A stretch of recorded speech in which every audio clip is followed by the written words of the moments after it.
What's going on, y'all? Welcome to my second episode and slash interview tonight. Your boy is trying to work towards becoming one of the hardest working men in podcasting and content creation for sure.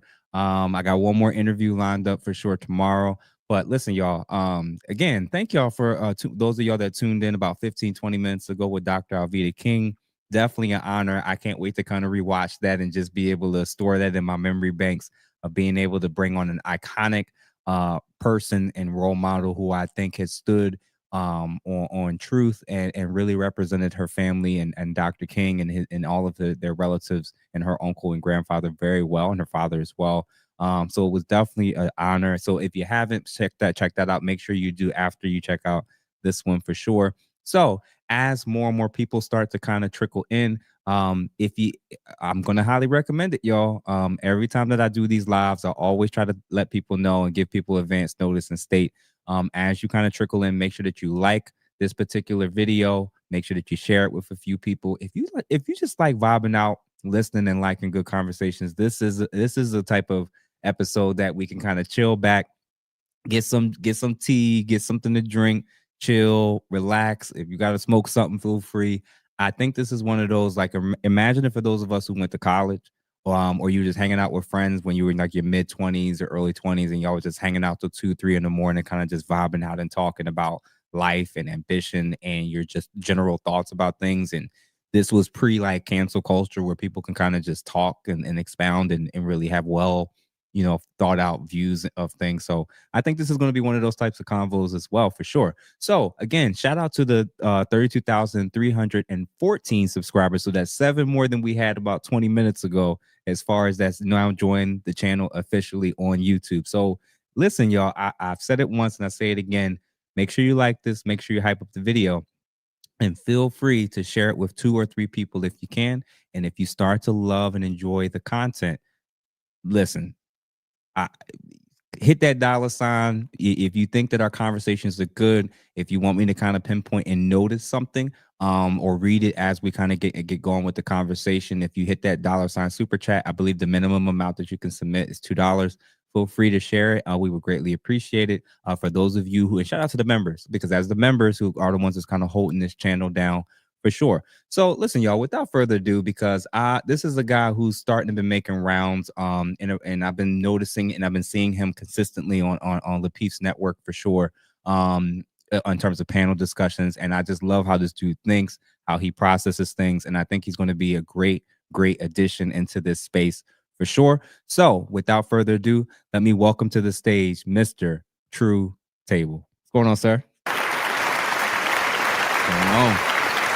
How are you? So yeah, Listen, man, I'm excited. We've kind of talked briefly here and there, and I just think like this is going to be a dope conversation. I think that never having like officially met you, I was very impressed with the way you kind of carried yourself on a lot of these platforms and engaging in a lot of this content.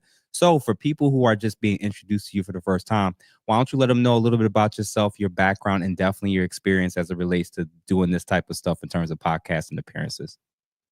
okay, appreciate it. Yeah. Well, my official name is Daniel Rucker, but I go by True Table on these spaces. Been at the content creation space about 5 years now, give or take. And what led me to it, honestly, is that I seen that a lot of men seem to be afraid to communicate. I'm not afraid to do so. So I figured just let me go ahead and add my contribution. Fired up a camera, started just talking about things relative to relationships, being a young man, things of that nature.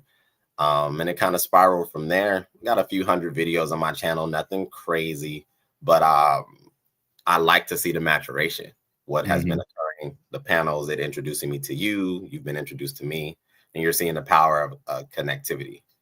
Yeah. So that's it. I sought out to not necessarily be anybody big. What I wanted was to be able to just contribute to thought-provoking conversations and give Yeah. people things to consider.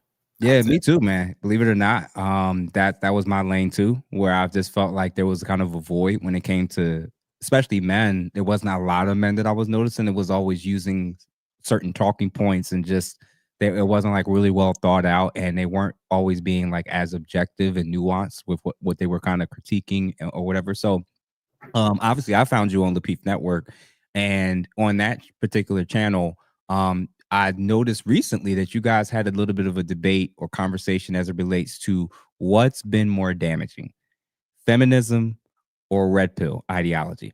And it seems to be obviously pretty split down the middle for most men, and most women seeming to feel like it's the other side right now that's really kind of created the most damage right now to like the issues between men and women.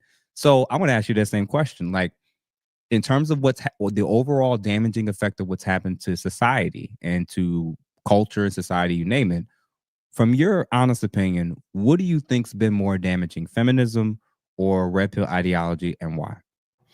Oh, this is easy. Feminism. This. I mean, without question, is feminism, and the reason why, because Lapeef, I love the way he posed that topic matter. It created a lot of discourse, as you notice. Feminism helps to challenge structure, and in a toxic way. Now, I do agree that the origin of feminism was meant in order to give equality. So we should just call it equality instead of calling it maybe feminism.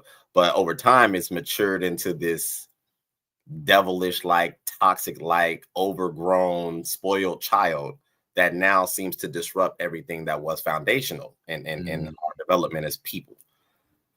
That's what I would, definitely surmise. Red pills still seems to be more in lines with truth.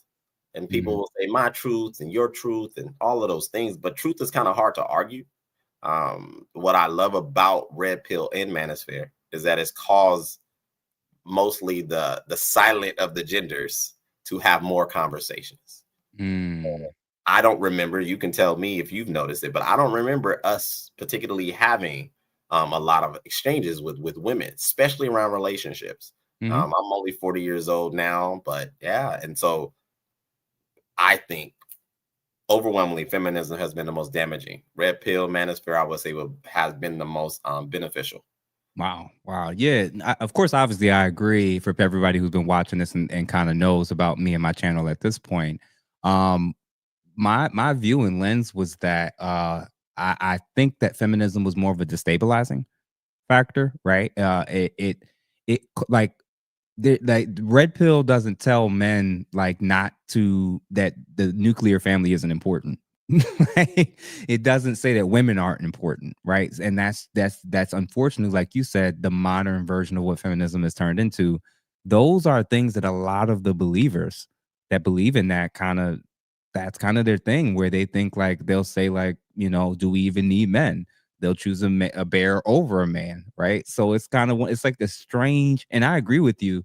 It's taken adult women and taken the worst attributes of what they're claiming men do, and then claiming it, doing it, and saying it's empowerment, which is very strange to me. Where it's like, bro, like it's crazy to think about, but I'm like, if men are if men sleeping recklessly with as many women as they can is a problem, why do ladies think that when they do the same thing, now it's liberation, now it's powering you? Isn't it also toxic? Isn't it also harmful? And it's strange where it's like, and I've also noticed a strange thing when it comes to a lot of feminists. It seems like all of their negative, anytime they're being overly negative, they kind of attribute that to like, and I actually don't like this anymore. And I was talking to my wife about this last week. I'm starting to not like when men use, and this is on the red pill side. I don't like when men call women that are being disrespectful, loud, abrasive with being masculine. Wh- Why? Why do we take when somebody's acting like an asshole and say they're acting like they're being masculine? No, like, I don't know. I don't actually like that at all, because it seems like every negative attribute are either things that are now it's still attributed to men that women are doing, and they're applying that to both sex and just in terms of general behavior. And it's like, no, like, if it's toxic, if it's bad, if it's rude, if it's disrespectful, I wouldn't call that feminine or masculine. So why do we attribute all women's negative behaviors and actions as things when they're trying to be like a man? I'm like, men, like, nah, that's not to me. I realize like that's something that I've been kind of peeping for a little bit. But related to that, like your general thoughts on the whole gender war, like what is it where do you think why do you think it even is a thing, and is it even as what we see on social media in everyday life? Okay, so that you bring up a very valid opinion point. Mhm. People will have you believe that these things are not happening in real life. But then I could challenge that, because most of the people that come on these panels or create these channels, they're not coming from an alternate universe. They're coming from the same planet we live on. So there has to be some validity to it, right? Mhm. I Mhm. think the gender war is something that we are trying to forge an understanding of why. Oh, I don't know if you want to read that. No, no, no. Go ahead. I'll post these periodically. Okay. Yeah, I think we're just trying to forge an understanding of why maybe men do things, maybe why women do things, why have things become the way they are. I don't personally think many men, if any man, would stand up and say we have a war against women. I Mhm. think that's quite opposite. If you look at all of our inventions, if you look at our structure of society, that would dismantle that point, because everything we do, current day, past, present, and in future, is always going to be relative to the expansion, the comfort, and the protection of women overall. Mm. So I think the war is now the semantical side of things. We're trying to now get into the minutia. Okay, how are we not connecting? You would have maybe the women's side overwhelmingly express the most toxic, the most, painful components of dealing with men, but they conveniently always leave out all of the beneficial aspects of also dealing with said man. And I Mm. think that's where the war is happening. Myself, maybe you and other brothers are sitting back and saying, okay, we hear you. We got some, some Joe Jacksons out there. We got some, some Yeah. knuckleheads. But what about the men who have supported? What about the men who have, protected? What about them? And those always seem to die off. So Mhm. if there is a war, it's that. It's the fact that I think men are now at a space where they're not afraid of women's frowning and fingers shaking, that they're saying, no, check this out. You can't be all you can be without us. And that's really my sentiment. Why Yeah. I'm motivated to do this stuff is the fact that I just can't. I refuse to allow women in mass to lie and Mm. distort the truth, because there is no war. We need each other. I said that Mhm. on the Peep a few days ago. I will Mhm. continue to say such. I think we need to get the women on board to admit that and admit it out loud, that you Mm. need us just as much. And if it is a war, that's what it is. It's a battle of narrative. Yeah, I agree with it being more so a battle of narrative and ideology. Obsidian, when he came on a couple weeks ago, he was the first person I heard that said it wasn't. Women have been talking our whole lives and our granddaddies' lives as well about relationships and what they think about men. It really wasn't until men started talking within the last 10 years that now all of a sudden it's considered a quote unquote gender war.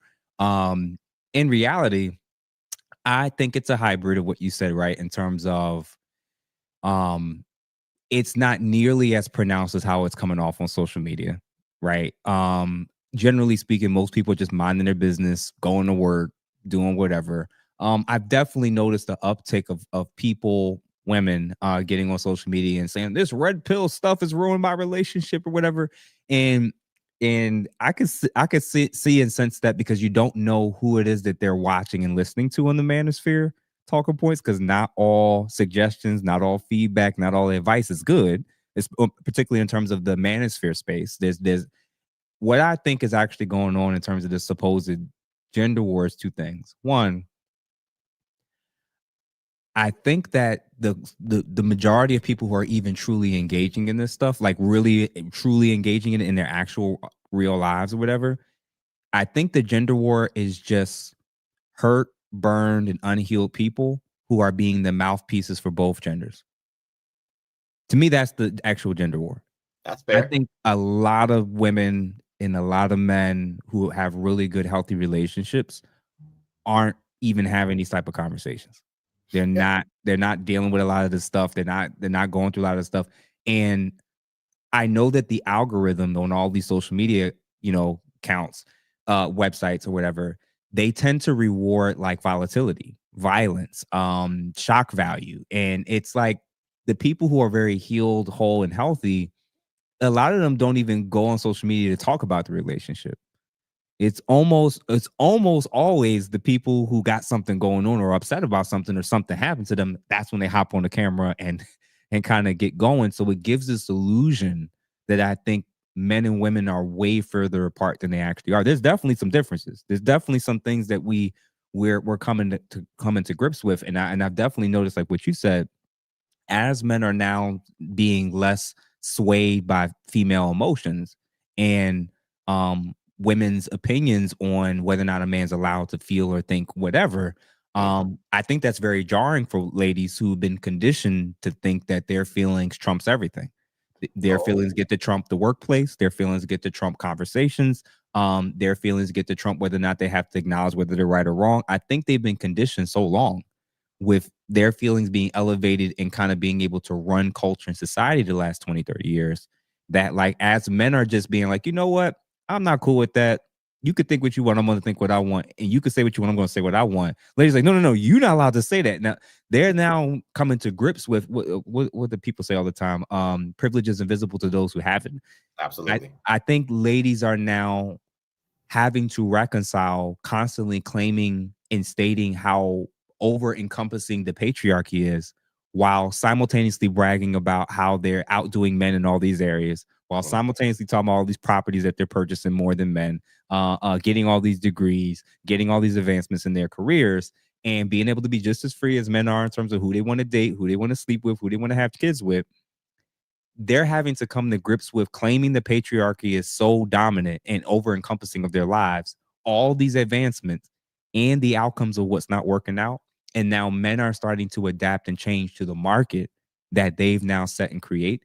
And now they're having to face, basically, I think the gender war from the male side is men are holding up a mirror to let women know how they've been kind of moving and behaving when they've had all this freedom. And when people say, you know, the cat's out the bag, we can't, we're never going to be able to fully go back. Even if the ladies tomorrow, all of them decided, you know what, y'all, maybe we went a little too far with the man bashing. Maybe we went a little too far with the misandry. Maybe we went a little too far with like being a little too reckless with allowing too many men to be sexually accessible to us.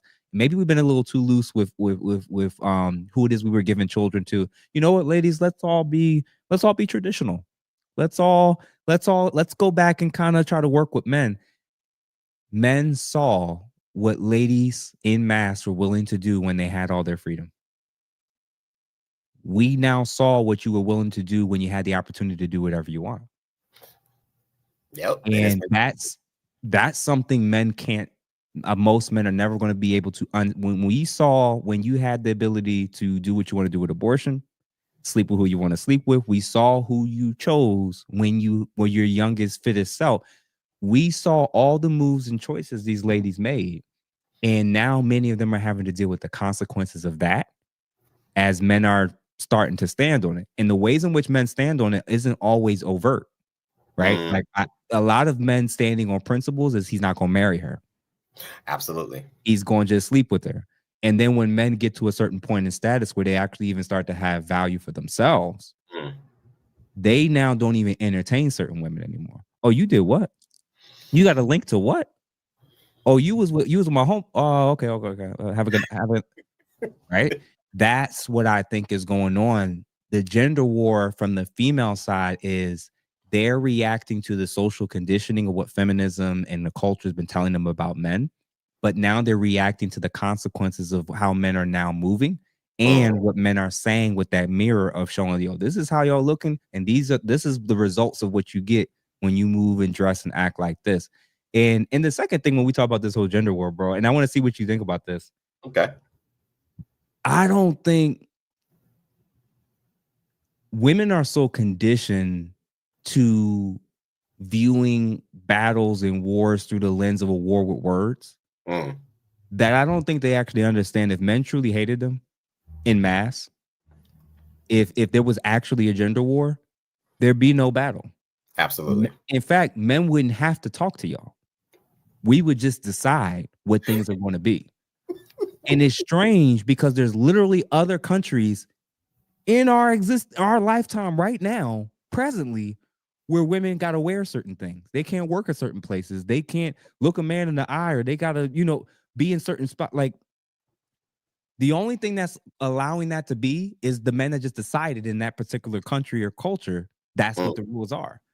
And it's like, you're the freest woman that's ever existed in the history of the planet, and you talk to and about men and assume that you're claiming all these things, and men ain't this and men ain't that.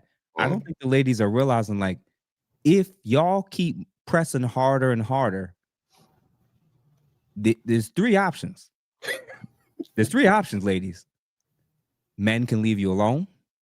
Men can prioritize the women that they think get it, either Mm. here or abroad, or men can just openly decide all this is done. This was a fancy experiment, and the men in mass can decide anything. Absolutely. Anything. Voting, jobs, what you wear, what Mm. they allow.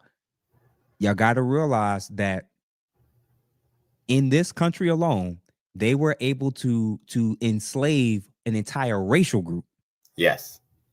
So what makes you think that if a lot of men in mass just openly decided, you know what, this stuff is going too far. Our country is cratering. We don't like how they're voting. We don't like how they're acting. Our population is declining. I'm not saying Handmaid's Tale is on the table. I'm just Mm. letting ladies know it would be better for y'all to try to collaborate and work with men and acknowledge your grievances. Will acknowledge our grievances, and we'll acknowledge yours, and figure Mm. out what a new future as a modern people would look like, versus thinking that you're actually going to win a war with men. That's not. Yeah. So what you think? Man, you said a lot. You said a lot. Yeah. I 1000% agree with you. I'll Mm, tackle it from this perspective because I believe, like, I'll have to give maybe maybe some energy to the men, okay. and I'll explain to you what I believe happened. See, what I believe happened is that there was a transition of narratives. At one point, being a man looked one way, predominantly. We know Mhm, all of what you said. Again, 1000% agree. Overall, we've done such a great job that we've given women the illusion of what life truly is. And if you're talking about America, and then you're talking about metropolitan areas, and then you're mhm, talking about modern conveniences, for the most part, all they know is a fraction of what the reality of things are. I mean, mhm, if you go back even at a time before we lived inside, I'm pretty sure that when there was a threat and the women and the children were in the tent, the man, you know, talked to the woman, said, "Hey, I'll be back." And he went and handled business, and he made sure to protect and keep things so far away that even mhm, in that time, she may have known certain levels of pressure and threat, but never truly lived the full human experience. Fast forward to current day, that hasn't changed too much. But I believe the reason that we haven't done a good job as men is because we were engineered to just function, just work, just provide, just create foundation. um I haven't met many men like you, or even many men like myself, who mhm. believe that it's necessary to utilize one of our most powerful tools, and that's our words, our Yeah. intellect, right? Mhm, So basically, a lot of men, even till this day, if you ask them, "Hey, what's your job when it comes to, having a woman, sustaining a woman?" And they'll easily say, without question, protect and provide. Two things, simple. They'll never talk about educating her. They'll never talk about raising her awareness. They'll never talk about that. The mm, reason why I believe that we are now experiencing the ramifications of our inadequacy in certain aspects of failing to educate the women. Well, yeah, because TV is a very powerful vessel, a very powerful avenue. Now you got social media. So our socialization as men and women in society is very different. One of the mhm, things I brought up on the Lapeef Network the other night is I was talking about a lot of women don't know what it's like to not be picked. They don't know what it's like to have to um truly compete. Competition for them look different. yep, Competition for us, generally, you look like myself or you, starts on a blacktop. If you don't get picked for the team, that means your left hand is weak. That yep. means you suck. We want to win, right? Mhm, mhm, Not how they move. So what we're seeing just in mass, like I said, it's an overgrown, spoiled, maybe teenager. We did such a great job of truly providing just the amenities and the comfort, but I don't believe in mass. Most men have created, even on their little subset of control and tutelage, hey, if it what my contribution, my work facilitates this, my facilitates this. This is not a braggadocious, this is not a beating of the chest. It is educating her on function. Because one thing I've recognized in masses is most women don't understand macro and micro. They don't understand origin. They don't understand how things work. They just know stuff work. That's it. They don't know how the basics of an engine work. This is not to diminish their intellect. They don't care. You know, and the relationships are no different. So I think, like you said, a lot of it is that they've had the mic for so long. We've given them so much privilege. But one thing I haven't seen a lot of men do, outside of myself and maybe a few others, is I haven't seen men in mass make women earn anything. Hey. Yeah. Like, That's it, bro. That part you just said, much of what we're dealing with now is to me is the result of weak men and weak fathers. Absolutely. All this entitlement, all this arrogance, all this blatant misandry and disrespect. And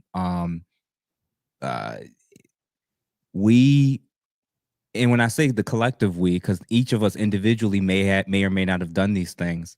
I think that when in hindsight, when you look at the wives, girlfriends, sisters, mothers, women in general, when we saw a lot of really bad, toxic, negative behavior and attitude, we enabled it. We rewarded it. We didn't shut it down from the beginning. We kept it going. And, you know, I've had to learn how to curate my life in such a way where extremely disrespectful women, extremely volatile women, and women who can only look at men through the worst lens, they're not allowed in my worldview. They're not allowed in my life. I don't make space for them like that. I don't give them that much opportunity. And I've learned that if she's doing that with me, how many other people has she been allowed to get away with doing that to even get her to this point? Absolutely. So when they learn and realize they can't do it with me, they can jump to the next guy. But this is one less guy that they can do that with in the workplace, in my personal life, in my family, amongst my friendships. There aren't women that openly or even try to disrespect me. They could disagree with me all they want, but we're not going to be. And I've learned that, and I'm like, I wish I had knew that lesson 10, 15 years ago, right? Right? Because you busy chasing people and dealing with attitude and flakiness and disrespect and talking over you and constantly questioning your views and stance and authority on anything. And I'm like, bro, like we elevated them so much to where they could act like this, to where they're shocked when men just start talking back. And I'm like, they're shocked because we've lived such subservient lives to their emotions for so long that men not even screaming, cussing them out, calling them names, just challenging their ideas, stating where we're thinking they're being hypocrites or being flat out wrong. It's like jarring to a lot of them. So I'm like, yeah, bro, I realize it now. It's like of course, each individual woman, like you said, they have to take accountability for what they did. But the reason why they felt so long that they never had to is because they've always been able to find enough weak men that it's allowed them to skirt around it. So for me, red pill is the only saving grace of this society. Is if you get enough men to wake up and realize, listen, man, the way y'all moving, the way y'all carrying yourselves, the way y'all act, and what y'all allow, and what you reward. Listen, bro, Clay Thompson, you can do what you want, but if every woman followed and did how the woman you got moved, and they believe on the other end of all that crazy behavior, there's this well-off guy that's going to rescue her in the end. This is why they see her as an idol and person to model. Yeah. This is why. This is why. So it definitely starts with men in general, and it especially pertains to men who actually have options. As men that have options, you actually got to aim for women that are a good reflection on your name, like your character. And there's too many women. I said it to somebody a couple nights ago when I was talking with them. The reason why most women know that they can do what they want to do is because they always know there's a man on the end of it that can bail them out. Yeah. Feminism only works if men are weak. Yep. The worst aspects of what feminism is, it only can work if men are weak. It only Yep. can work, right? I got a question for you because, again, going back to the Lapeef panel discussion, Okay. there's a very interesting character on that platform. I don't know how long they're Word going to keep. interesting. I don't know how long they're going to keep bringing her on. I did see that she at one point got kicked off of Fatty and Ali's panel because of just how she would approach and kind of conduct herself, and I guess in terms of conversations. Her name is Pretty Intellectual. Okay. Who, for the audience that doesn't know, she's black and she's a ultra feminist in her viewpoints on everything. Mm. Um she obviously, in that question, that initial question I asked her about which was worse, feminism or red pill, and she said red pill. You know, why do you think, what do you think were the arguments she was trying to make? And why do you think she's wrong when she says red pill was far more damaging to society and to relationships currently? I believe, and I actually appreciated her being on the panel. Me Mhm. personally, and I'll explain to you why. Okay. Her archetype is necessary. Mm. Extreme, but in order for us, in my opinion, to better ourselves and sharpen our tools intellectually as men, women like her are necessary. Mm. You can see a lot of men get flustered when women are overly opinionated, even if they're wrong. But Mhm. people like her, right? So I believe her agenda, her push is to be a disruptor. I don't believe Mm. foundational, you know, knowledge. I don't believe she has anything that's groundbreaking. I believe that her overall approach to getting on these panels and being seen is to be a disruptor. And she does that quite well, especially with Mhm. men. When me and her had a little bit of a discourse, I appreciated the exchange, but most of what she says is nonsensical. It, it has no legs to it, like you stated moments Mhm. ago. Mhm. Feminism can only exist with men being supporting of it, or men being weak, really. Mhm. But it still requires us to be in support of it. And what she tries to do, she tries to create this alternate universe that says that men bad and women are, optimal. Women are omnipotent. And I'm like, well, as you guys are great, again, it goes back to what I was saying earlier. There is a conjunction necessary. I'm not exactly sure why the forefathers allowed the women to run and be free, and I think it may have been the period of maybe overcorrecting. Like I said, for the Joe Jacksons out there and those individuals who were on the scene of being known as, aggressive or are, Mhm. hurtful. I believe we just open up the floodgates. We're like, okay, give them their trinkets and give them some positions and create, an environment where we can now turn the tide. Uh, Mm. yeah, she's a disruptor. Mhm. She seems to be intelligent, so I won't take that away from that sister, but I didn't learn really anything from her other than the fact that she didn't seem open. And I think that that's where I personally would take an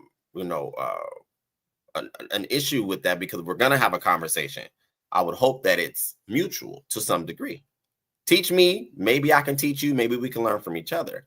But what Mhm. I notice is that her approach to her arguing or discourse is just to be a disruptor. I Mhm. believe she is No, go ahead. Go ahead.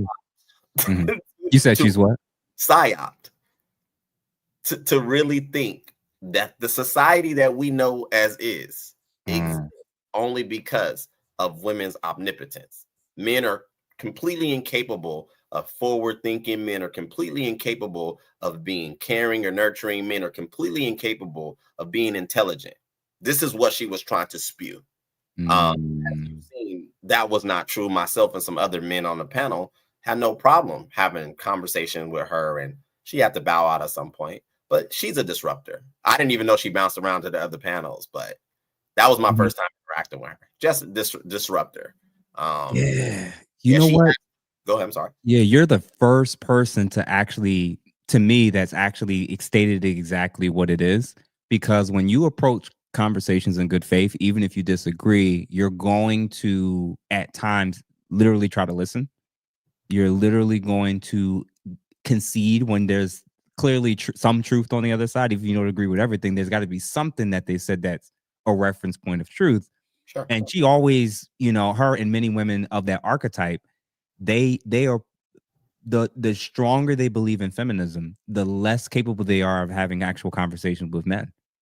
Yeah. They can't. They literally cannot, because it seems like the moment that they have to give ground to, well, you know what, that's true. You know what, that is a little lopsided in favor of women. Now, then start the dominoes of realizing, wait, much of our ideology is talking about everything, us being oppressed with everything. And there's so many things in society that's bent towards our favor. Mm. Well, how should men feel about this? And B, if we agree, what does that mean in terms of how we have to move, act, treat men, and how we have to vote differently? If we're going to expect these things to change, they're not willing to go down that path, Yeah. because they know what that means. If an example, you'll know that, and I say this to the guys all the time, the cheat code to know how to kind of see if they can kind of expose themselves and kind of like tell on themselves is very, very early in interactions, or when you just observe with social media. Look for areas in society where things are more often than not a benefit to women Mm. at the expense of men, Mm. and bring it to her attention that appears to be lopsided and somewhat unfair. Oh yeah, I could tell you how I would do it very simply. I've done it for years because some of this ideology is not new to myself. Gosh, prior to YouTube, I've been having these conversations for a very long time. But one of the quickest ways I noticed that a woman has either been raised by her father or has a strong man in her life is I say inflammatory things on purpose, and I Mm, wait to see if she responds or reacts because they're very mm, different. Women that would ask, "Why do you think that?" told me that there was a maturation there, that she wasn't all the way gone. There's growth. A woman that mm, immediately jumped on and started poking and probing and defending and fighting, I knew underdevelopment. Very easy. Something like I used to be years ago a short order cook. So some of my female clients, I can tell if they had a man in their life by the way they ordered their food. mhm. Something that simple. But I would be discussing sometimes the young ladies I was dating at the time, and they would ask, "Oh, how's that going?" I'm like, "Well, she needs some training, and then she'll be fine." And overwhelmingly, that word train. So a more mature, developed woman would be like, "Train? What do you mean by that?" Boom, I put her in that category. Okay, cool, sister. We can have some conversations. Mhm. But 90 something percent of them will be like, "What is she, a dog? She's not an animal." And here we go. And that taught me that there's not conversations happening in their groups or their peer groups of thought, not feelings. And that's how I identified it. And like you Mm. early on, you need to have conversations with women to start to see how they think, past the fact that she has hips, nice lips, and all that stuff. What's between her ears? Because if we're talking about intentional, that's what you want to know. Yep. What's been fed into this machine? Because that's going to navigate the way you interact with her, the way she interacts with you, and these things. And yeah, it's there's so many things to uncover there, but I digress. Nah, like listen, I agree with that technique. Listen, fellas, you got to be confident when you do it. You got to stand on your P's and Q's if you're going to do it. For But sure.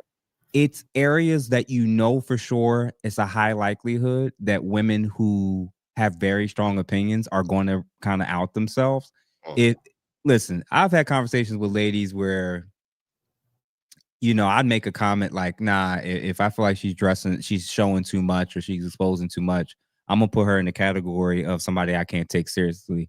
And I'm just then at that point, but how can you judge her? What if she's smart? What if she's educated? I was like, well, she's wearing a uniform of somebody that I would pay tips for at the true. strip club, right? So basically, I'd be like, well, and I would say something like, well, how would a stripper dress normally? And they give their description, very few clothing, very revealing, Mm, And I said, well, how would a stripper or escort or a prostitute, how would they act? How would they behave? How would they dance? mm. And then they give this description. And then I say, and then the women who aren't those things, but dress, act, and behave and dance the exact same way, why would I see them as different? Yeah. The women who acknowledge that, I'm like, you know what? You got a point. You can't act and behave the exact same way and expect different results. It's the women that be like, you can't judge women for how they dress, or you can't bring shame and da da da da da. Exactly. You're at this point, you're no longer a covert feminist. You're gonna out yourself. And Absolutely. that's what and again, fellas, think of all the areas. There's so many examples. A great example is a shocking thing in terms of men's reproductive rights, right? He'd be like, you know what? I think we should have required paternity tests. Yes. Now, Good every question. single rational person would think it makes sense for the man that's raising a child to know that it's his child, and also for that child to know that it's their father, if need be. Sure. Um, Only people who have something to hide, or only people who elevate women's not wanting to be shamed or embarrassed or outed for doing something wrong, Mm. would want to hold on to that when they know that it only is a good thing. Yeah. Only is a good thing. So it's the women that would double down in defending that, outed herself. At Absolutely. that point, fellas, you don't have to like fight anymore because you already know who you're dealing with. Yeah. Oh It, yeah. yeah, go Oh, ahead, go on. Sorry. no, no, no. I'll give you another one because Mhm. again, it's Yeah, there's so many. Go ahead, that's what many we're here for. experiences. But so there's this running narrative, still current day, that Mhm. anytime a relationship comes to its demise, it's always the man's fault. So what I would typically do is when I would hear, because I have a lot of female friends and have had them for years, when they start telling me about, oh, this guy, oh, the one I was dating, and I'm no longer seeing him, it just didn't work out. I'm like, well, what'd you do? What'd you do? Mhm. Me? No, I'm innocent. There's no way. It's impossible that two humans that are engaged in this thing called romance For years. are, yeah, no, there's flaw. Tell me what you did. And what Mhm. you start to see is it's another identifier, because someone who can take accountability, or maybe even perceive, maybe I did or did not do. But that seems to be, left from a lot of women in mass. I don't know where it came from. I don't know how it's become popular, but it has been reinforced by those men, like you said, who are weak, who refuse to allow the opportunity for romance or physicality to take place, and not understanding that, no, you have to function this way. You have Mhm. to. The way you start is the way you will finish, if it does come Mhm. to a finish. But she needs to know who she's dealing with. But you also need to know who you're dealing with. And you don't have to be over, bearing. You don't have to be super aggressive. But I mean, standards like time. There's still this thing that women think that you can plan a date. You tell them to be ready at 7 o'clock, and they come downstairs at 7:25, and they're still going out with you. Mhm. And a lot of dudes will wait and still take them where they're going. I never Yeah. did. I would either leave or I would reroute the date. Maybe it started at a restaurant. Nah, you late. I'll take you to the park. Or maybe we'll sit in the car and have a conversation. And then, of course, well, what? I'm so sorry, this and this and that. Nah. Set the foundation there, because again, she can only, in my opinion, go as far as you permit. Just like there's this idea that they control, their time, their space, their body, which they do, Mhm. that's not a gender specific thing. That's a respectable thing. We have that same right, that same ability. I just think Mhm. men coming to that awareness, and I believe Red Pill and Manosphere is assisting in that. Yeah, yeah, and going back to what you said about pretty what's her name? Pretty intellectual. Intellectual. Yeah, I actually now in hindsight I actually agree with you, man, about the idea that sometimes you need to see archetypes and examples of those types of women so that when you start hearing the same talking points, when you start seeing the same mannerisms, when you start noticing the same behaviors, similar behaviors that's kind of leading towards that, then you know how to kind of okay. Now I know who I'm dealing with, like you said, and now I know how to move and respond accordingly. I'm Mhm. trying to get men into the habit of viewing. I want men to start viewing women that doesn't see the need or value in men or men's perspectives as dangerous, Yeah. not to play with, not to go back and forth with, dangerous. Yes. These are the ladies that say words are violence. Yes. These are the ladies that say, I felt threatened, so therefore I was threatened. These are the ladies that make up false allegations and then justify why they felt that way. Absolutely. These are the ladies that will destroy a man in court because he cheated, and half her girlfriends are cheaters as well. Yeah. It's because they have a warped perspective where they've taken the Marxist framework, right, of the oppressor class on the economic model, and they've applied it to social interactions and relationships with men and women. And now they only can see men as the oppressors and women as always the oppressed, with the end result being every time there's an altercation or disagreement or something happening between a man and woman, like you said, their built-in baseline assumption is the guy had to be at fault. Yeah. So when you start watching and learning this, and ladies, this is the same for y'all. If y'all got girlfriends, if y'all got women in your lives that don't take accountability, just realize they can do that with y'all too. Thank you. Because a lot of times, ladies, for the sake of camaraderie and acceptance and not wanting to, cause tension or friction, they're keeping people who could potentially cause major issue. I remember I had a coworker. She carries herself well, doesn't really date, stays to herself, minds her business. And she had a girlfriend that she's known and hung out with for years. And that girlfriend repeatedly would always do something a little strange for a piece of change, right, on the side whenever they would go out. And the problem is that sometimes she would put her in very not so good situations, just hanging out with her, and random guys that she had these situations with, a girl would confront them, or one guy would notice her, and another guy would pull up like, what you doing with her? And like, and she's hanging out with homegirl, and you could imagine what the danger that could be. Absolutely. Of hanging out with women who don't value discretion, peace, healing, and actually, carrying themselves a certain way. Y'all got to realize that mentality, that approach, that behavior, that mentality, that can breed a lot of unnecessary toxic things to kind of be in your world and your space. And I think a lot of times women kind of compartmentalize other women's behaviors, where they're like, they still see that this is why the sisterhood is so strong, because they always figure out a way to compartmentalize and understand why she did what she did, versus recognizing, you know what, that was so bad and so disastrous that can come back to bite me or affect me or my family. So yeah, man, I actually agree with you now in hindsight. Like, yeah, she's a disruptor. If men recognize those behaviors and those talking points and those statements and the way in which they carry themselves sooner, now it's your job as men to not go back and forth or engage. In your head, you only interact with women like that as necessary. Yeah.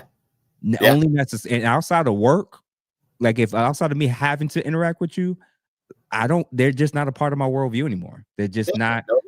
I agree.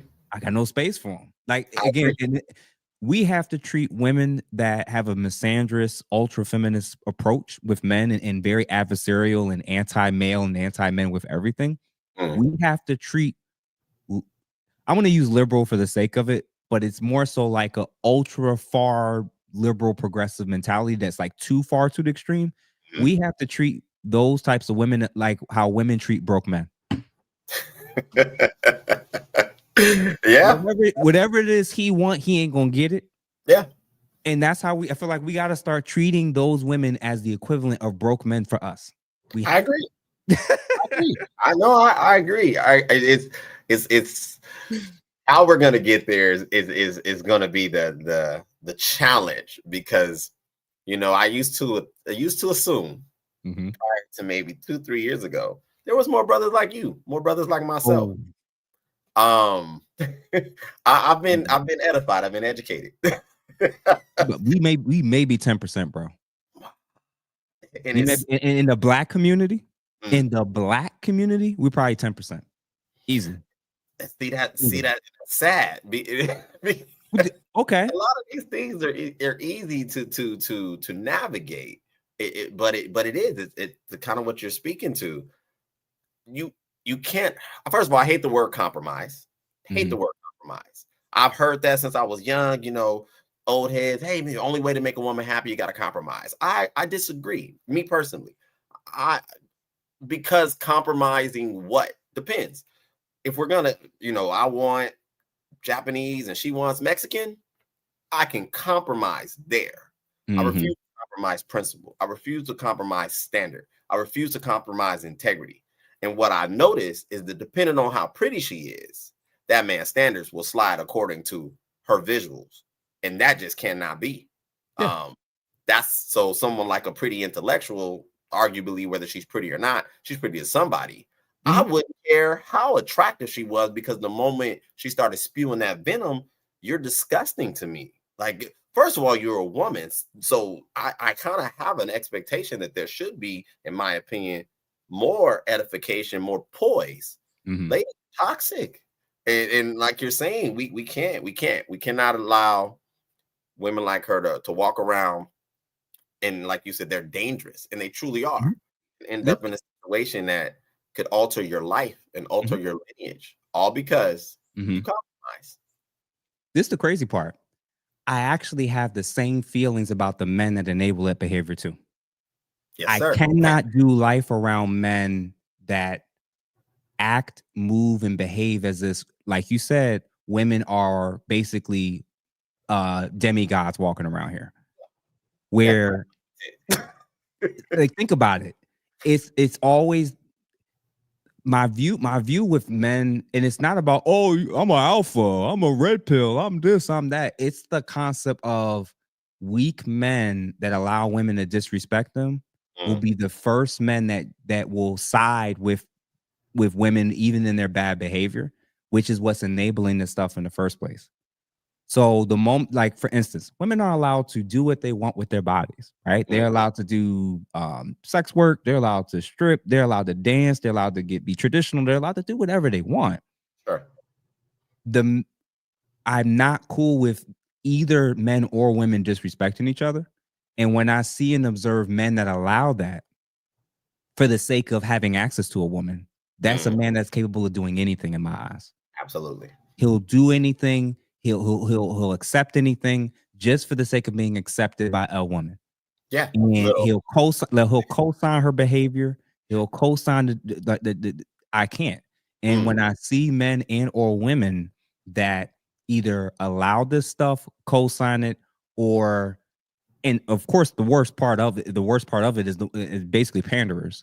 I think this is a good thing, and I want to see your thoughts about this whole male pandering epidemic, especially on social media, right? My view of male panderers, it's not, I think it's very obvious and easy when people say, oh, Derek Jackson, they're building up these audiences just to always tell women what they want to hear. That's the easy ones to identify. The ones that's harder to identify, that's a little bit more subtle, are the men that can never feel like they're allowed to tell women that they're wrong, or they're scared to. Yes. That's also a panderer to me. Yeah, absolutely. And if I sense that in a man, if I kind of feel that, if I sense that, I actually start to pull back from him. Because it's not about walking all over women. Listen, I'm married to a black woman. I know people have this perception of like, oh, if you're red pill or if you're in this manosphere stuff and you feel like you got to act like a dictator. In the real world, if you want an actual relationship with people, men and women, like, you just have to understand how each sex operates, what's most optimal for your relationship, and adjust accordingly with each partner's needs. That's it. That's it. And it's like, she has her own opinions. She can think, and we can disagree, but I wanted somebody that we could respectfully disagree. Absolutely. We could respectfully articulate why it is we have the viewpoints that we do. And it's the men that struggle with doing that. It's the men that feel like they can't do that. They tend to move a certain way, act a certain way, vote a certain way. And that's what I've noticed, where they get very emotional, they get very reactive, and they end up emulating and sharing a lot of the same traits as the women they're scared of ever confronting. So dudes will have platforms, and their entire platform is co-signing women's behavior and always doing the same thing that a lot of the ladies that you were referencing these panels do, which Yeah. is man, woman, woman good, man bad. And I'm like, bro, like it's only gonna help you get but so much kitty cat. All right. So like at some level, and is it even worth it in the grand scheme of it? Is it is always feeling like you need to get female acceptance and validation, even when you know they're in the wrong? Mm, What's the long-term implications of doing this to our women? mm, My view is, when I said it before, the blame is weak men. What it's led to is what we have now. absolutely. Yes, sir. The state of our community, the state of the country, the state of society is because there was too many weak men. I'm not talking about men being dictators and beating up and doing Joe Jackson type activity, right? Yeah, yeah, It, for sure. it's more so about too many men rewarded poorly behaved toxic women, and moved more so with what was in between their legs than what was in between their ears. And now we're at a place and point where so much of the men are scared to say anything that's actually true. Mm, And now we're in these reinforcement bubbles on social media where people they do these panels, they do these reaction videos, and it's always just about trying to confirm their lens. mm-hmm. You know what's crazy? I actually get annoyed and tired of men that always want to complain about women all the time. Got you. I actually do. It gets Yeah. annoying because at some level it's like, well, they're all not the same. And Mm-hmm. why you keep running into those types of women or gravitating to those types of women? And you do know that if you take care of yourself, mature, approach things slightly differently, you may even have different responses from certain women. Yep. And I realize the men that tend to complain the most about this stuff are the ones that want to do the least amount of work. Least Yeah. amount of work. No, So yeah, go ahead. Go ahead. no, you said it. You said it. It's there's we more aligned than we don't. I'm the same. It turns my insides when I hear a man, or at least one who claims to be one, speak from a place that is like opposing what I know manhood to be. Yes. Men are we're conflict beings, but not conflict from a place of being dangerous. Like Correct. there's an art form to conflict resolution. I Mm-hmm. think we can definitely benefit as a people in learning how to do this correctly. What I have observed is that it's a lack of that male knowing and subscribing to abundance, not Mm. necessarily financially, but Mm-hmm. just the life source, energetically, growth, maturation, understanding that yeah, I'm the archetype, I'm the architect of my life. I create all things and I oversee all things that I experience, that I'm subject to. That's everything. Like you stated, you're not going to let a certain woman interact with you a certain way. Correct. I'm the same. I've noticed that men who are quick to say, yeah, to get the, attaboy, Mm-hmm. lack that. They lack that Mm. characteristic. They lack that gene. Somewhere they've been able to navigate through life on the cheat codes or the shortcuts. So to them, it's whether they have the ability to truly deal with a woman. And what I dislike about it the most is those men overgloss men like myself, men like you, because that's more palatable for most women. That's what they typically run into. Mm-hmm. They run into a me, they run into a you, and you start asking questions like something as simple as, well, why do you think that way? I've seen women's whole face shift. Yeah. Oh, I have to explain myself to you? Well, yeah. Like, let's have a conversation. Yeah, I'm making my personal life's mission Mm-hmm. to stand firm when I observe a man that refuses to stand on his opinion. Um, Mm. in person, and that's what I was taught this stuff. I'll be having conversations like this with me and you. Maybe it wasn't so favorable to the female demographic, and some women would walk in, and the men would start hushing. I'm still talking, and then Change up. Switch up. hey, and I'm like, no, I'm gonna say what I gotta say. Like, if they have a problem with it, we can deal with that later.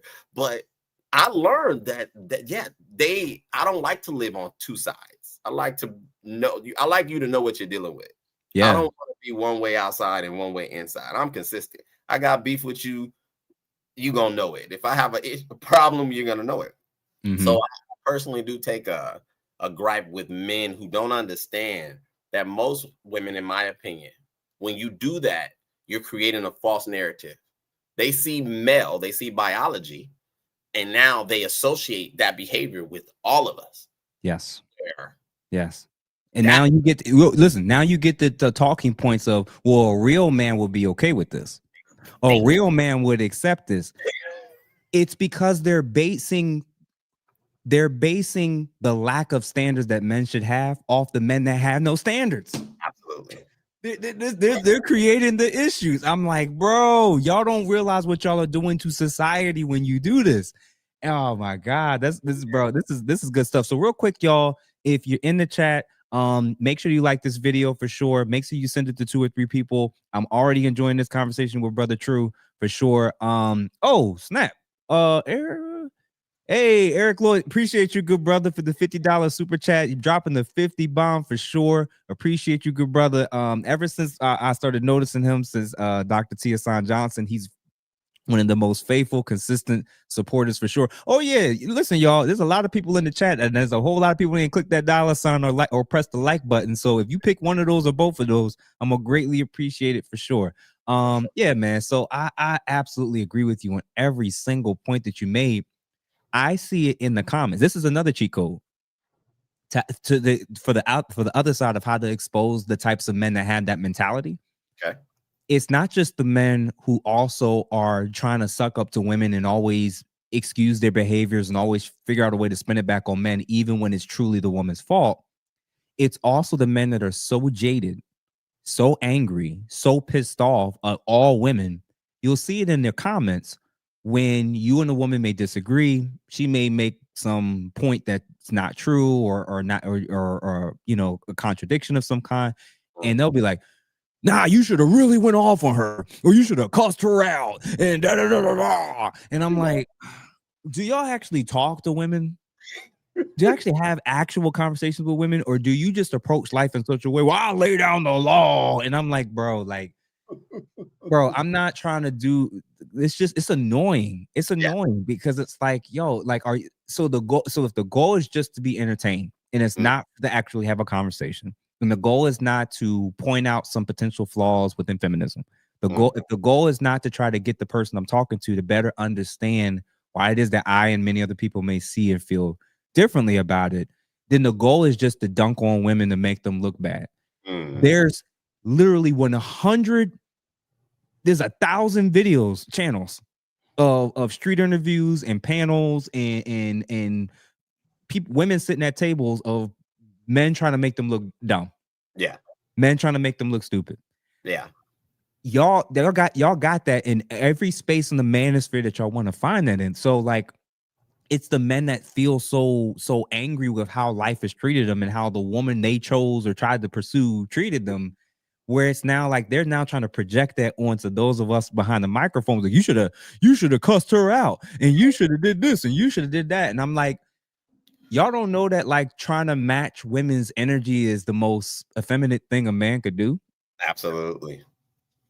Yeah. You ain't think of that? Like, who's leading in this interaction if she gets to escalate things and now you're trying to match her energy? How are you a man in this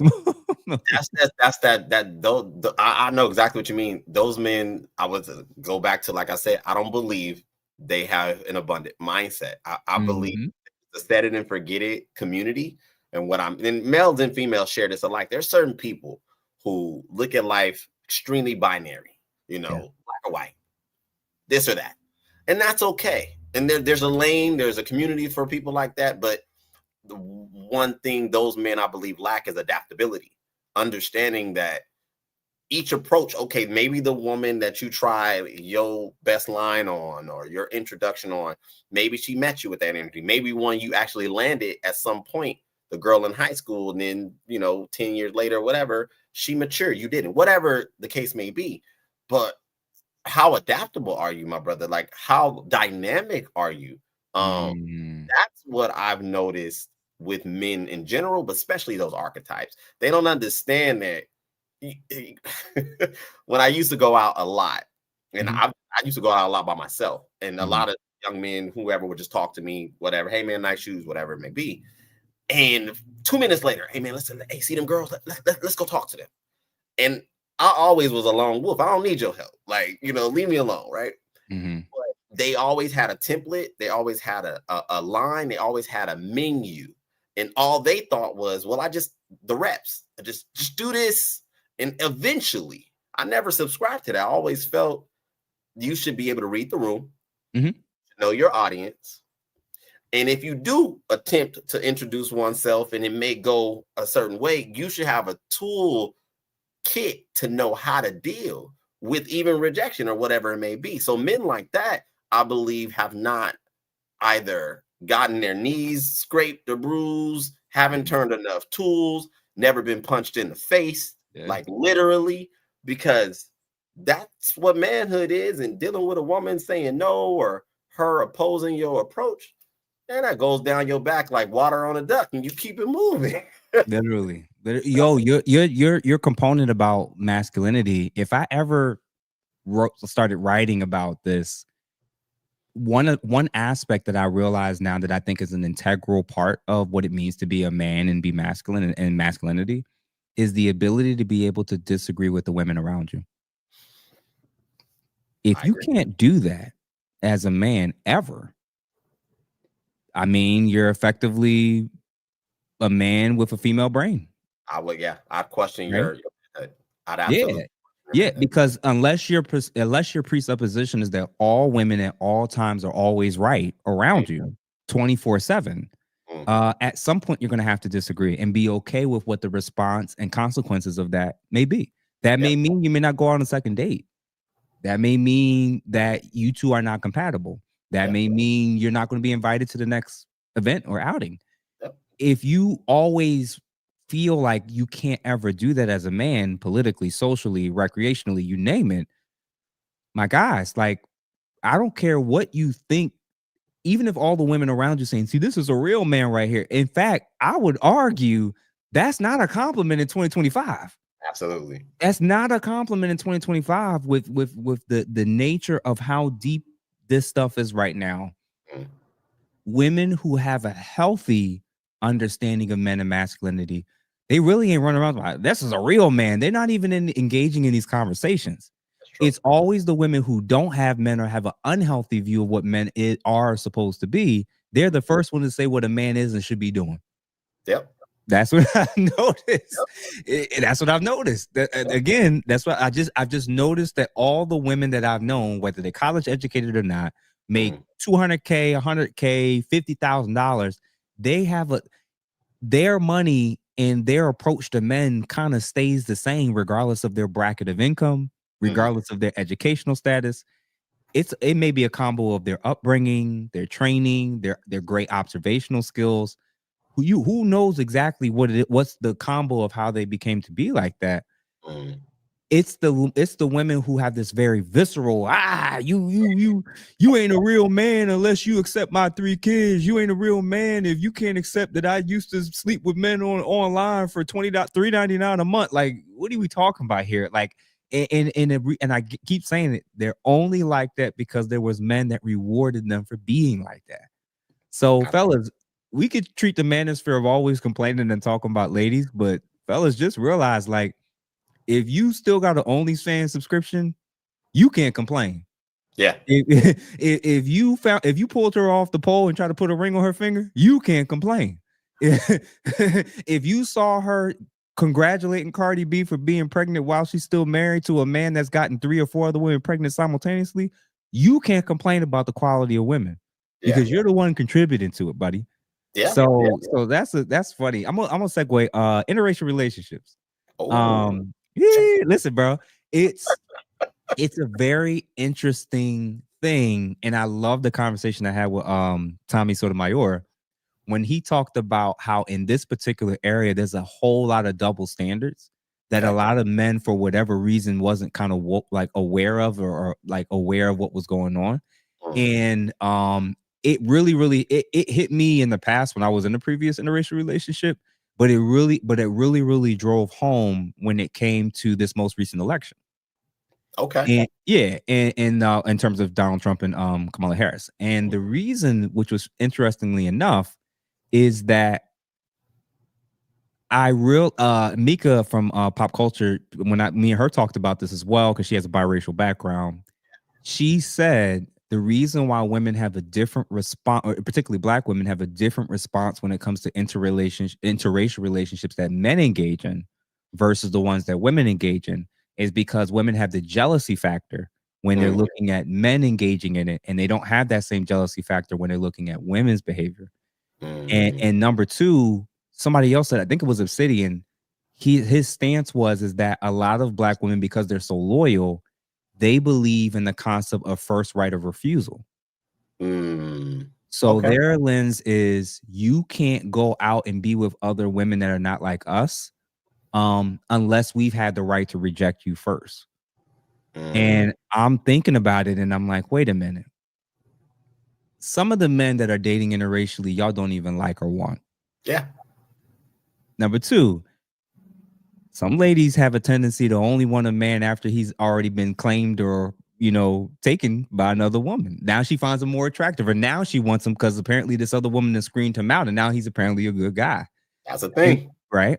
And then the countless men that I've observed where they said, bro, I went my whole life trying to date Black women. I just happened to date this or move here, and life was kind of, and it just happened to work out with this particular person.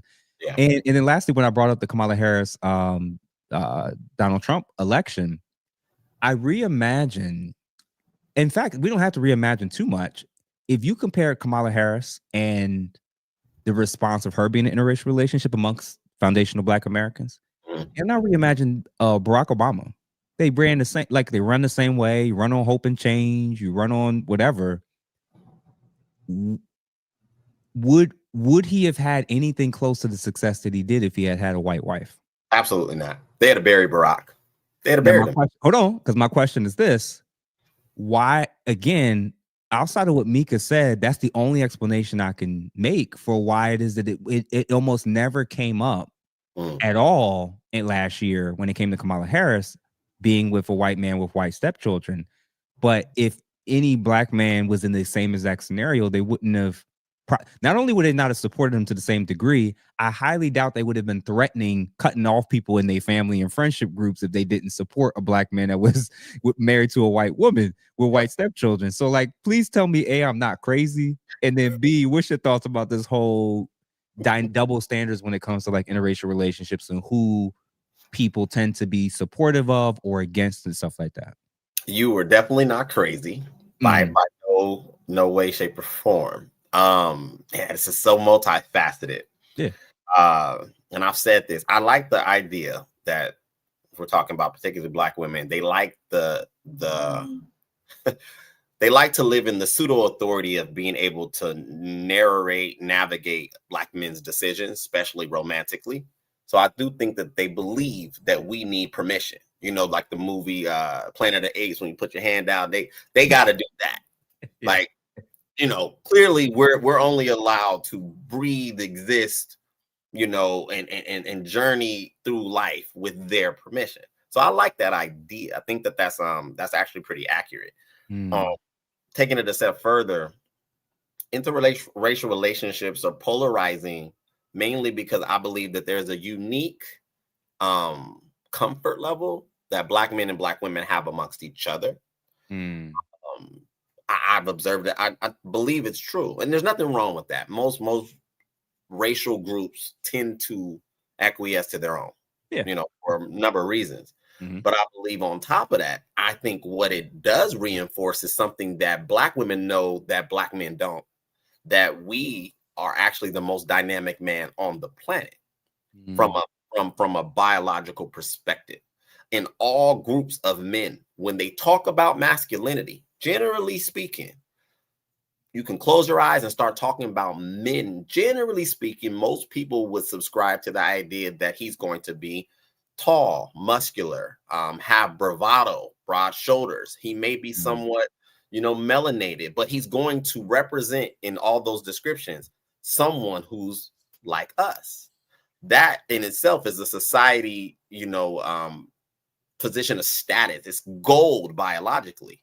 On the adverse, however, Black women are not considered the beauty standard, especially not in this country. So what I think they see that we don't see, generally speaking, or some of us may, but not in mass, is that we do stand and have a very isolated position amongst men. And this is all men. So I think what it does is it furthers the wound of them realizing without us, the only option they have for expansion, romance, is a black man. That's not our plight. We don't have to stay here. We can journey around. We can go and create families or love or whatever it may be with any group we decide. And they can't. That's what I think is the deeper wound of why there is such a reaction from black women, because most of the time, these men, well, I'm saying most of the time, sometimes these men hold status, hold notoriety, they hold wealth, they hold things that black women overwhelmingly believe that they're just entitled to just from pure existence, you know. And then sometimes it's such a, I'm still trying to figure out why, because I date interracially. My lady, she's Latin, I love Latin women, and I'll stand on that, no issue. But sometimes I think what the community, especially amongst the women, don't understand is some of the men, in order to do this and do it successfully, you got to be dynamic. When you talk about into a completely different realm of culture, it ain't just about you being black or them being whatever. It's about your ability to grow. It's about your ability to expand. It's about your ability to be adaptable. And it's deeper, in my opinion, than just complexion. But I can see why it can be polarized. I can see why it can be somewhat painful, because I don't know if you've traveled at all. I've been 20-some countries, and we're the most dynamic man on the planet. Without question. That is not a shared perspective, though. Black women can journey all over the world, and they have some good food and some good sights, but most people from those regions of the world wouldn't clamor and rush to be with them. That's just the truth. That's not our reality, though. We are heavily desired here, there, everywhere. Yeah, and sorry to cut you off. I just don't want to forget to, because you made a couple great points. One was, it appears on paper, and there's some data that kind of reflects it in terms of dating apps and stuff, that black men do have a little bit more optionality. It seems like Asian men and black women globally have like less options outside of their respective groups. My concern is the anger and frustration of that for a lot of those our ladies. It doesn't motivate most of them to envision, well, if they're going to these other women, or if they're dating outside the group or the culture, what are those women doing and how are they acting? My view is this: imagine using that passion, anger, and frustration to channel that to being what your men have been stating that they want and like and respond well to. Yeah. Like what we have to debate and fight for some of the ladies in this country is a standard default thing that comes prepackaged when we go other places. Absolutely. Sometimes, right? And I'm a big advocate of trying to put ladies on game in terms of trying to have the last word with men, trying to win the argument. Women will control men, and women will always win when they're most feminine and soft. No lies told, sir. I don't care how dominant the dude is. You're not. If you can out dominance him, he's not even functioning as a man at that point. Yes. And you don't even respect him. Yes. The women that run the world, the women that can get anything they want, you literally have to go against everything in your nature and everything the society and culture has told you to do, which is, I'm not going to compromise. I'm going to go back and forth with him. I'm never going to apologize. Like, I'm only going to acknowledge what he did wrong and not what I did wrong. Like, ladies, especially in our community, I understand there's reasons for why our community looks the way that it does and acts the way that it does beyond just individual acts. Sure. right? I can acknowledge systemic racism. I can acknowledge historical injustices. I can acknowledge colorism. I can acknowledge texturism. I can acknowledge Black men that date interracially and go out of their way to disrespect Black women, but not in the way in which somebody like me or maybe you would be like more so trying to point out, if you keep doing this, this is not a good look. It's not a good look on the culture. It's not a good look as you as a woman. It's going to make your options and chances much harder in the dating market. They don't approach it that way. They just say Black women ain't shit. They're dogs. They're worthless. Da da da da da. All of that is connected to why a lot of our ladies are struggling with this piece, on top of their own decision making with past men. Sure. Right? That didn't work out. Like all of these are factors that play for why they're a little bit more guarded, why they may be a little bit more aggressive, why it takes them a little bit longer to kind of get it on first or second try. Sure. So when I'm talking to men about how to respond, what to reward, ladies should be listening. Think of it this way, ladies, when we're giving advice to men about the type of women they should reward, the type of women they should do life with, that's the cue. That's the cue to be like, oh, snap. So it's the men that have standards, the men that have ambition, the men that have certain goals. They're not going to entertain certain things. Yes. So maybe I need to reevaluate my wardrobe. Maybe I need to if the caliber of man that I want, I'm not able to find. Miss Maggie for the substitute just said recently when I met with her, if you're attractive and you've been out there for years and you want to be married and you haven't been, and a lot of men have interacted with you or a lot of men see you, it's not that you're invisible. It's that they've seen enough to know that they don't see you as a wife. Yeah. That's not a shit on you, right? That's not a shit on you and being like, you're all cooked. Yeah. It's more so of okay, time to do some more deeper introspection. Maybe I can't just listen to my girlfriends. Maybe I can't just functionally just want only their affirmations and their support. Yeah, girl, you a bad bitch and this and that. Listen, y'all could say that all day, all you want. Most men don't want a bad bitch. Yeah. Most men don't want a boss anything, right? Yeah. She can have a career. She can be very beautiful. She can be very attractive. Most men that are serious about what most women are claiming they want, they just have expectations and standards. And he would rather not get married. He would rather date out or go to your homegirl that gets it the first time. So, I'm like that. The optionality piece is definitely something that I think could potentially trigger them to a degree. Sure. And then the second piece, like I said, I think it's more so related to the lack of curiosity about why are so many women around me unmarried, single mothers, unhappy? Is it really just Black men just hate themselves and hate their mamas and hate their skin color? Or is it more so about what they're seeing and witnessing and what's being co-signed is contributing to the decline? And again, the gradually 0.8% Black men's marital rate is slowly climbing.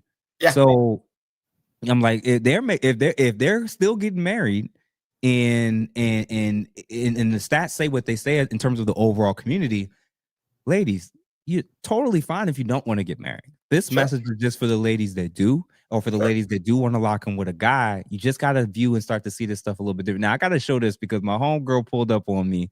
Jazz Noel herself pulled up the high. Now we're homies, by the way, because although we disagree and we have different philosophical views of the role of feminism, the role of the manosphere, and what's helpful, what's harmful in different respects.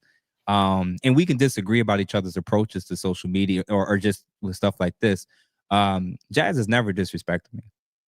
Ever. And I personally believe that that's heavily connected to how I've treated her. Even if I disagree with her publicly or privately, she's never disrespected me. So how do men condemn toxic behaviors of women without being a dictator? All right, so I'll answer this and then I can let you kind of answer too if you have a thought about this. Okay. Much of men's ability to quote unquote condemn toxic behavior or not reward it is actually on the front end. Eat well before you get to a place where you're having such combative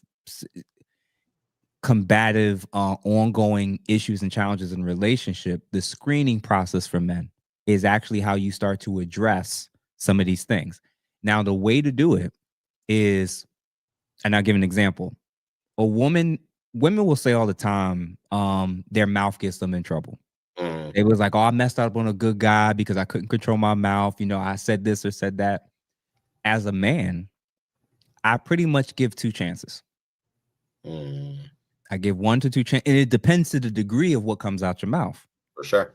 You call me out my name. You curse at me. You're done. Yeah. You're done. There doesn't have to be a major war or battle or debate. I make it known very clear. Like, if you have certain expectations for me, I'm never going to call you out your name. I'm never going to put my hands on you. And you know that I am stronger than you and can beat your ass. And you know you probably can be a little bit better than me when it comes to the war with words. Even though I'm a therapist, it might be kind of close to even. Sure. If you know that you have your strength tends to be what comes out your mouth, and my strength tends to be what happens with my hands, and you decide you can do what you want in that space, and I know I'm going to hold myself handicapped by not putting my hands on you, I now see her as a risk. So one of the ways to address these toxic behaviors is to make it known as early and as soon as possible what your no-goes are, what your non-negotiables are in terms of toxic behaviors with women. I think what happens is a lot of ladies in relationships, they just move how they normally move, especially if you're used to the lens of, if something ends up wrong, or if now we break up, well, he's a narcissist anyway, or it was on him. I don't play that. I'm not doing that with you. If you can't apologize, if you can't ever take ownership, if you're going to call me out my name, if you're going to curse at me, you're already done by default. And I don't care if we're 6 months in. I don't care if we're 3 years in. When we're done, we're done. That typically changes so much, and you don't have to act like a dictator. What you have to be, and it's less about acting like a dictator to me. It's more so about having fucking self-respect. Yeah. When you have self-respect, you don't have to negotiate with people who don't want to respect you. You've got it. You got it for yourself. And if they don't have it for you, you remove your presence. You remove your resources. You move on. Most people show most traits of who they really are after about 6 months. Yeah. After about 6 months to a year, they're going to show a lot of the things that people end up complaining and fighting about. I think that men that ignore that, they usually regret it. And I think ladies that ignore that try to change them. Yeah. And that, I think, is often what the issue is. If you have to move and act like a dictator where you're putting your hands on her, you property destruction, if you're calling her out her name, that's not holding somebody accountable. That's just matching energy. Yeah. That's just that's not being a man or being masculine at all. So for me, that's the starting point. It is recognize and see on social media and in real life a lot of things that you know are completely incompatible with you, and then make it known early and upfront that's not going to be something I'm going to accept or do in my life. Yeah. I listen, I say, me and my wife joke around about it all the time. Sex being weaponized, sexual access being weaponized or restricted in this relationship towards me, I'll never be controlled by a woman in terms of sex. Yeah. So no go. No go. So instead of being super quote unquote toxic or being a dictator, I make the 3-week rule. I say it all the time. You got 3 weeks. You got 3 weeks. And then after that, we can have a conversation, or you don't have to bring it up, and I'll address it as see fit. Yeah. When we agreed to do what we agreed to do in terms of this oath and commitment, that was a very basic baseline of understanding. There's no need to be a dictator or say or do much else after that. 3 weeks. Week 1, we both busy. Week 2, 1 or 2 of us have probably brought up or asked about it. Week 3, I mean, don't worry about it at that point. We good over here, right? So I'm joking, but like that's what it is. Where it's like, why would I have to argue and go back and forth with a woman if she doesn't want to? Why would you even want to have sex with somebody that don't want to have sex with you? Yeah. Nah, ew, right? So no. So what I'm basically stating is when guys get better at the screening process up front, you'll reward the women that's getting it right, doing it right, with your time, with your money, with your protection, with your resources, with your romance approaches. Those are the women that get it. And the women that don't, like, you, if you're at a point where a woman's being extremely toxic to you and you're in a relationship with her, that's the signs of all the things you probably ignored on the front end. To me. So what you think? No. You said a lot. That gems. I would say that it definitely does start at the introduction of when you guys decide to, get close, get comfortable, maybe rock out. I do not like the word condemn, and I also don't like the word dictator. Mm-hmm. The way she posed a question is great, but to me, that's already presenting it in a wrong lens, in a wrong way. I don't believe any men should necessarily have to condemn, but I also believe men shouldn't compromise treatment. A lot of the time, the reason why you see men that have issues, corralling their woman, leading their woman, is they have no standard. They have no standard. They have no program, and they compromise treatment. When you don't compromise treatment, a lot of that is not as hard, because if you're doing it correctly, like I said earlier, we got to figure out how to get better at conflict resolution. Conflict don't got to be aggressive, but it does need to be conversational. Everything like should be up for discussion. If it's an outfit, it should be up for discussion.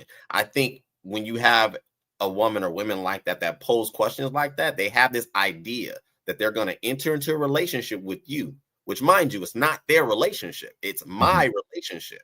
I'm asking you to be with me. I think that needs to be understood amongst men first. I'm asking you to be with me. I have an idea of how I would like this to go. So that automatically puts me in a position of leader, not dictator, but visionary, somewhat of structure, right? So you have to enter, or you should enter into an exchange like that with an open mind. The vetting process is a huge part of that, but no man wants to dictate to his woman.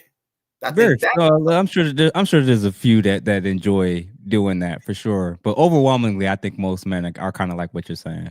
Yeah. I mean, when I say dictator, I'm saying because a dictator, from my understanding, is someone who not only verbalizes his requests and demands, but he enforces it, and sometimes in a way that could be not pleasurable to those who are being dictated to. I don't believe that to be a man's actual heart. I think we're more benevolent than that. I think we're more caring than that. I think most men want to ultimately give the woman they love and respect the world, but also him being certain that she will not cross and take advantage of his benevolence and his care and his heart and all of those things. So I think the only time you get this, well, how do you condemn behavior or correct behavior, toxic behavior, without becoming a dictator? You have to have open communication. There has to be something that exists that's a life force in a relationship that's going to be fruitful, in my opinion. Nah, I appreciate that and the way in which you answered that question for sure, because it's like somebody has said it. A man's ability to lead in this area in terms of quote unquote, addressing toxicity and holding people accountable, it actually starts with his view of his own self-respect. It's actually less about her. Yeah. When your approach to self-respect is high enough and you won't allow yourself to get out of character. Yes.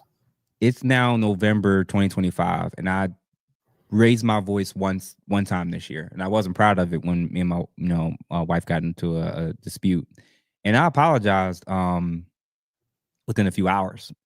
Just in terms of that, and it's because my quest is to have such a good grasp on self mastery of my emotions, to where I'm less interested now in reacting in the moment when I feel like things are going left, and just going off of my feelings and emotions. And it's much, much more about my own self-respect, and then being more curious as to why she moved, acted, or stated what she did. Absolutely. You can't really be super curious if you're all in your emotions as a man. Yes. Now you're just like Jazz was saying, now you are trying to dominate.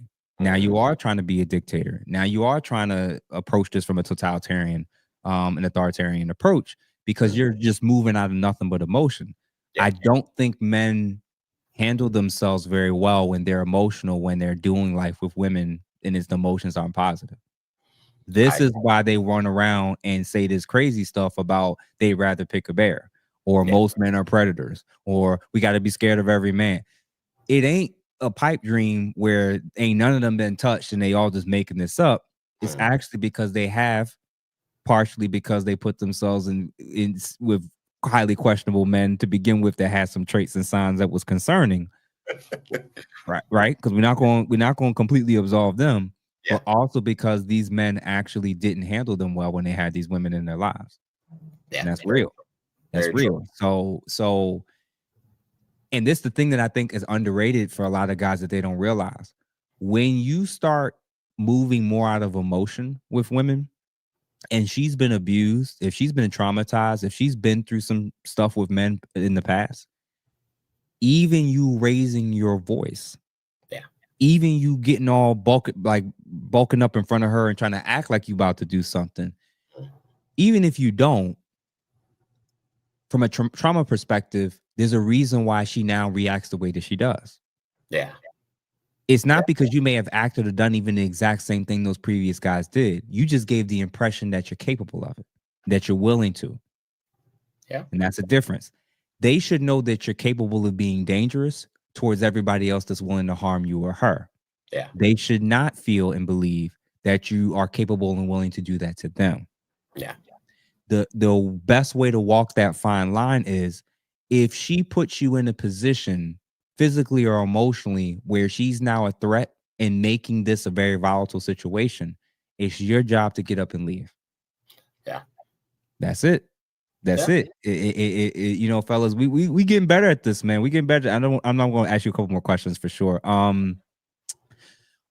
Is there hope for men and women in terms of marriage and improving the declining birth rates and marriage rates right now? Is there any hope, or are we cooked and just moving towards being more cooked in society, in your opinion? That's a very broad question. Mhm. My belief is that there's only two species on the planet. Well, there's one species. There's only two sexes on the planet that belong with each other, and that's us. I think that what's occurring currently is just a series of shifts in narrative, overexpression, freedom, liberalism, whichever, right? Mhm. But yeah, I think that it's going to correct itself and change this current. Main reason is because these conversations, Yeah. there's an awakening that's happening now, mainly on the man side, that is starting to truly understand how valuable we are. I don't think in mass most men really believed how valuable they were.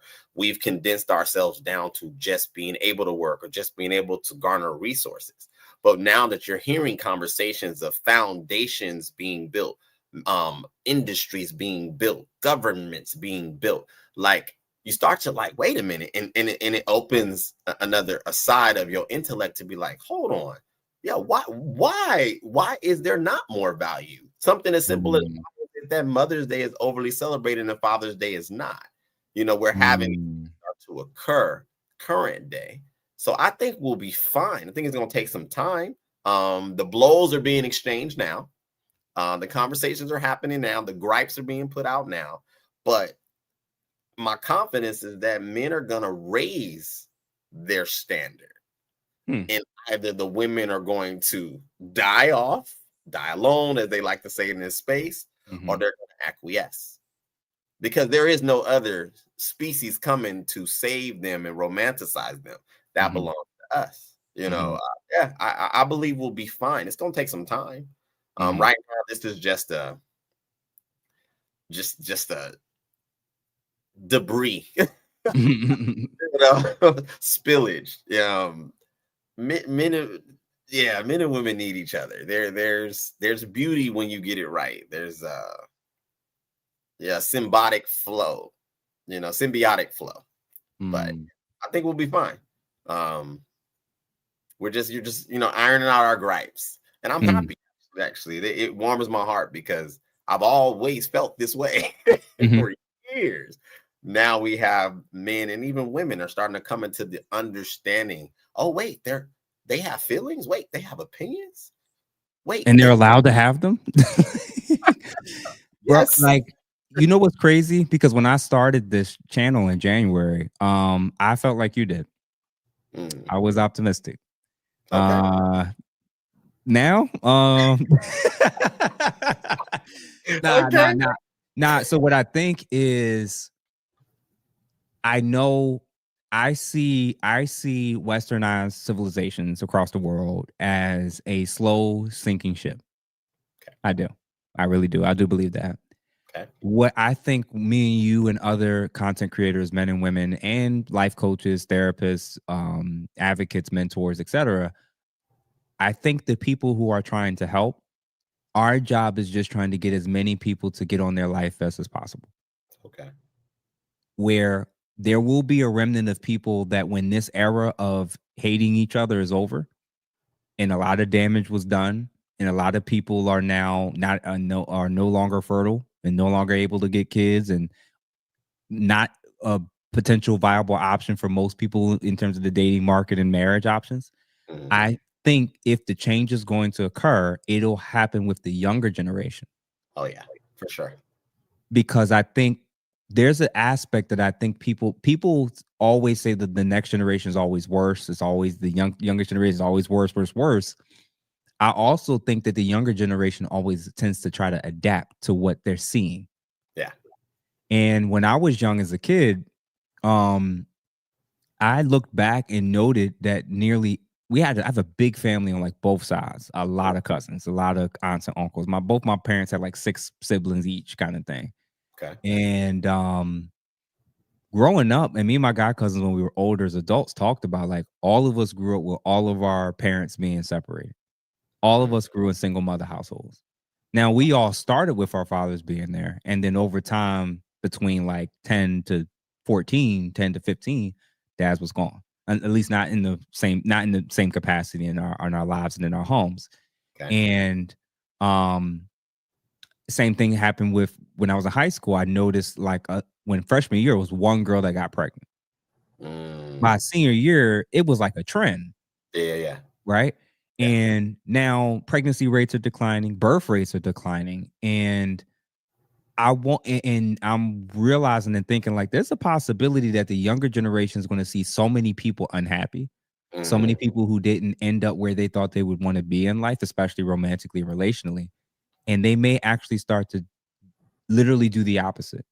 We're Mm, right now watching the trend, the clothing trend with the was it the quarter zip or yeah. yeah, right, where you're getting young boys that dudes that they were always calling them YNs and young N words, and I think it's less about the clothing and more so about the idea of them just doing something different that isn't their normal go to. Mm, And I think if the go to for a long time is in one direction, sometimes we tend to see the pendulum swing, okay. even potentially naturally. And Okay. I think that a generation that grew up on social media and sees so many people unhappy and unable to do certain things, a lot of these kids and Gen Z adults are probably going to start to observe and be like, well, what's the common denominator with all these people that have the most complaints? That's always unhappy. What are their talking points? How do they dress? How do they carry themselves? How do Yeah. they approach relationships? And I don't think all these kids are just going like, yep, and I'm going to do the exact same thing. I think they're actually going to learn. Yeah. And And I hope that to me, because I think above millennials, they're cooked. I think millennials, it's about 50, it's probably less than 50% of them that's ever going to realize get out of their own way okay. when it comes to misogynist or misandrist approaches and mindsets with relationships. But then I think in the younger generation, it can go one or two ways. And the reason why I say that is because right now, Gen Z and Gen Z men and women and boys and girls are so diametrically opposed politically. And the Mm, data says it, Wall Street Journal covered it. The problem is that's not sustainable, like you said, from the female side. That's mm, not sustainable. That's not because the women are going as far left, as far progressive as they can. They want open borders. They want children to be able to get these surgeries done. They're just cool with anything and everything. And when they can't get dates as 22-year-old girls, mm. when men and boys are not showing up to venues and clubs, where the women are complaining about it now. It's already happening. Yep. It's already happening. you that happening not when women are 35 but 25, I think you're going to see a change. Well, that's where my optimism is coming from. So maybe I should have been a little bit more precise. Yeah, I would say there's an area of us that are completely done. And depending on where you want to draw that line, maybe it is millennials. My optimism comes from the fact that I don't think we can do it the way it's been done. I think there's going to be a change because the approach to relationship is going to be something unique that we probably haven't seen before. You hear people start talking about polyamory or polygynous and things of that nature. I don't necessarily subscribe to that lifestyle, but I do subscribe that you got to approach relationships differently now, because it's not the two-parent households like it once was. It's not the traditional structure as it once was. So I believe that the younger generation, being optimistic and being somewhat open-minded, that they're going to approach it to see what can be built. It's not going to look like what it did. And what I also hear listening to the younger demographic of people, see, they don't have the Disney effect that we did. They're not living through that programming of this is how love is done, which is still so funny because if you ever really watch Disney movies, it never gives you post romance. It never gives you what happened after they, get married. I just find that interesting. But their generation don't live off that. Their generation is coming from the single parent household, social media, so on and so forth. So see, they get in some way an ability to create relationships the way that works for them. And it won't look like something, I believe, that we've been accustomed to. It'll look uniquely different, in my opinion. Yeah, that's where I have hope. I actually have hope for the younger generation. I don't know how many teenagers and young people are actually watching my stuff and our stuff. Who knows what time will tell. And listen, y'all, if y'all watching this stuff, make sure you send it to your younger nieces and nephews and cousins, because I think that them being put on a game sooner and earlier potentially could be helpful for sure. And then my homegirl seems like she going off on somebody in the chat about Wait something. now. Black women, not the beauty standard, question mark. Yet every non-black woman around the world pays thousands to alter their appearance to look like us. Okay. All right. So I'm gonna respond to this. And Jazz, me and you had a conversation about this, about not being triggered by every damn comment that you see. The problem is actually not so much that a lot of women don't mind finding and trying to emulate certain features and things that black women have in terms of what they display.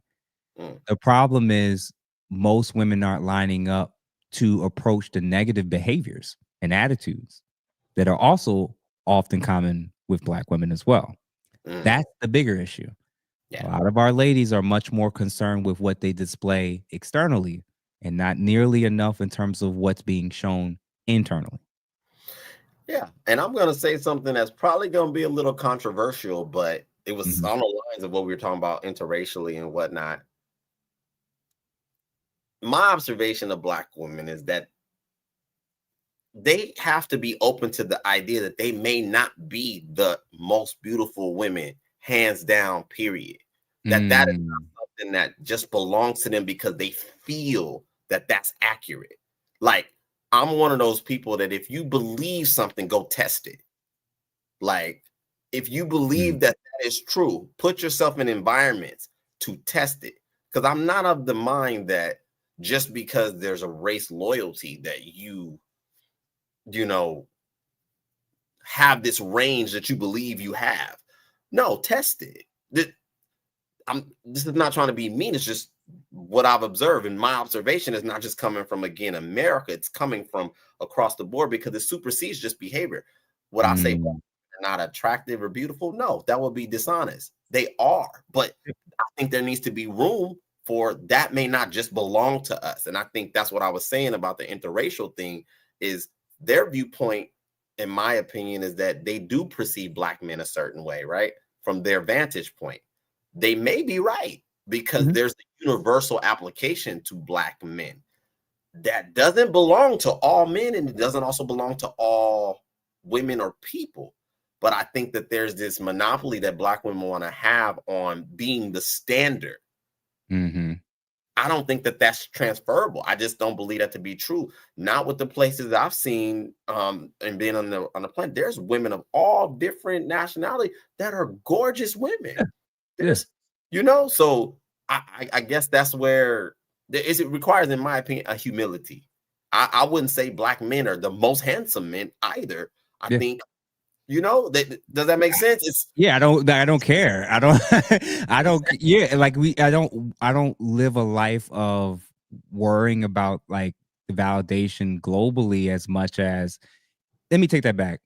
I do care about our image as men and as women and as a community, sure. but not to the degree where it really shapes how I move, right? It's more so like I don't like the way in which the media and these radio stations and these companies go out of their way to fixate and push in the algorithm only the worst things that display and show us. I Yes. hate that. And I Yeah. hate that we contribute to it. And I hate that we move and act in such a way where people can constantly get it on camera, right? Um, I do notice that, and I forgot what woman it was. It was an older woman that said it, that so many of the ladies right now in our current culture is struggling with putting too much time and energy on the external beauty and Mm, external validation, and not nearly enough on their heart and their mind and how they control and channel and use their emotions in a more healthier manner. You can attract a man, but you can't retain most of them. And you could absolutely. attract him, you can have sex with him, you can give him children, but he still won't give you the things that you want in terms of long-term consistency and stability. So it's one of these strange things where it's like you kind of see them kind of get caught up in a lot of the external stuff. Mm, And it takes them a while to kind of grow out of that and realize like, bro, at the end of the day, unless you're convinced that all black women aren't interested in marriage, so that's why we're not married. No, it's mm, actually got to be something else. It's actually got to be more than just because you don't want to be. yeah. It actually got to be like maybe, especially if you're very attractive, it's your mouth. Well, yeah. Maybe, yeah. Yeah, no, I did. I just to collaborate with what you're saying. I think if we're gonna keep it on black women, I think black women would be better served. And I'll Hmm. go back to Jasmine's question or her comment. Hmm. They'd be better served to try to figure out what they would like to monopolize in the space of womanhood. Because if you think about all demographics, each each culture has something that they monopolize, whether it's Hmm. on the popular side. If we Okay. go Asians, they typically are disciplined and educated. If we go Caucasian, power association, politics, whichever, however. We go Latin people, they typically are the hardworking people, family Okay. oriented, right? Hmm. Well, we're going to look at our community and we're going to divide them amongst the males and the females. Well, what do black women monopolize positively? That's where I would challenge them to start to pay attention to, because like you said, Mm. the beauty standard is not arguable and it's not also quantifiable, really. Yeah. Women in There's general. beautiful women and ugly women in every group. So what? Exactly. So bro, I love that question. What's the thing that our women is going to make that's distinct with them? That's going to get not only black men to want to return, but also other men from other groups in mass also Exactly. being like, I gotta get, because you hear it all the time, man. You got to get with them Asian women, got to get with them Hispanic women, and we know what that means. When we say it, it's not just about external features; it's certain traits, it's Absolutely. certain things that we're seeing from a positive lens, right? And I agree with you. Like, what's the distinct thing that our ladies are going to lock and hone in on? Because I'm gonna tell you right now, the distinct fact feature for a lot of them is with who they don't need and that they can do it all by themselves and that they're independent. Yep. That's the distinct feature of what a lot of men are feeling and experiencing with our women. Yep. You can work, you can make money. You don't want to be known for a woman that don't need a man. You don't want to be known for that. You know that's not a great thing to hold on to. And ladies, I'm gonna give y'all game, and tell me if this analogy true makes sense. All right. Because the whole I don't need a man, I want a man thing, they double down, triple down on it. Whatever we say, this is a problem, and this is not making you more attractive. This is if you went in for a job interview You bring your resume, your CV, you dress to the nine, you're prepared.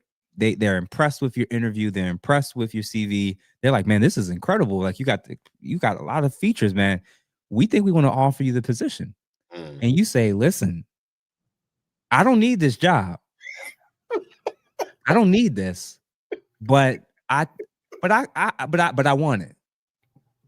I don't need this job, but if you said this to a prospective employer, right? If you said that exact terminology, you went in for the interview, you sat down, y'all had dialogue back and forth to express interest, and then you're about to get the position, and you say to the employer that you're trying to actively want to take care of you, just know I don't need this job.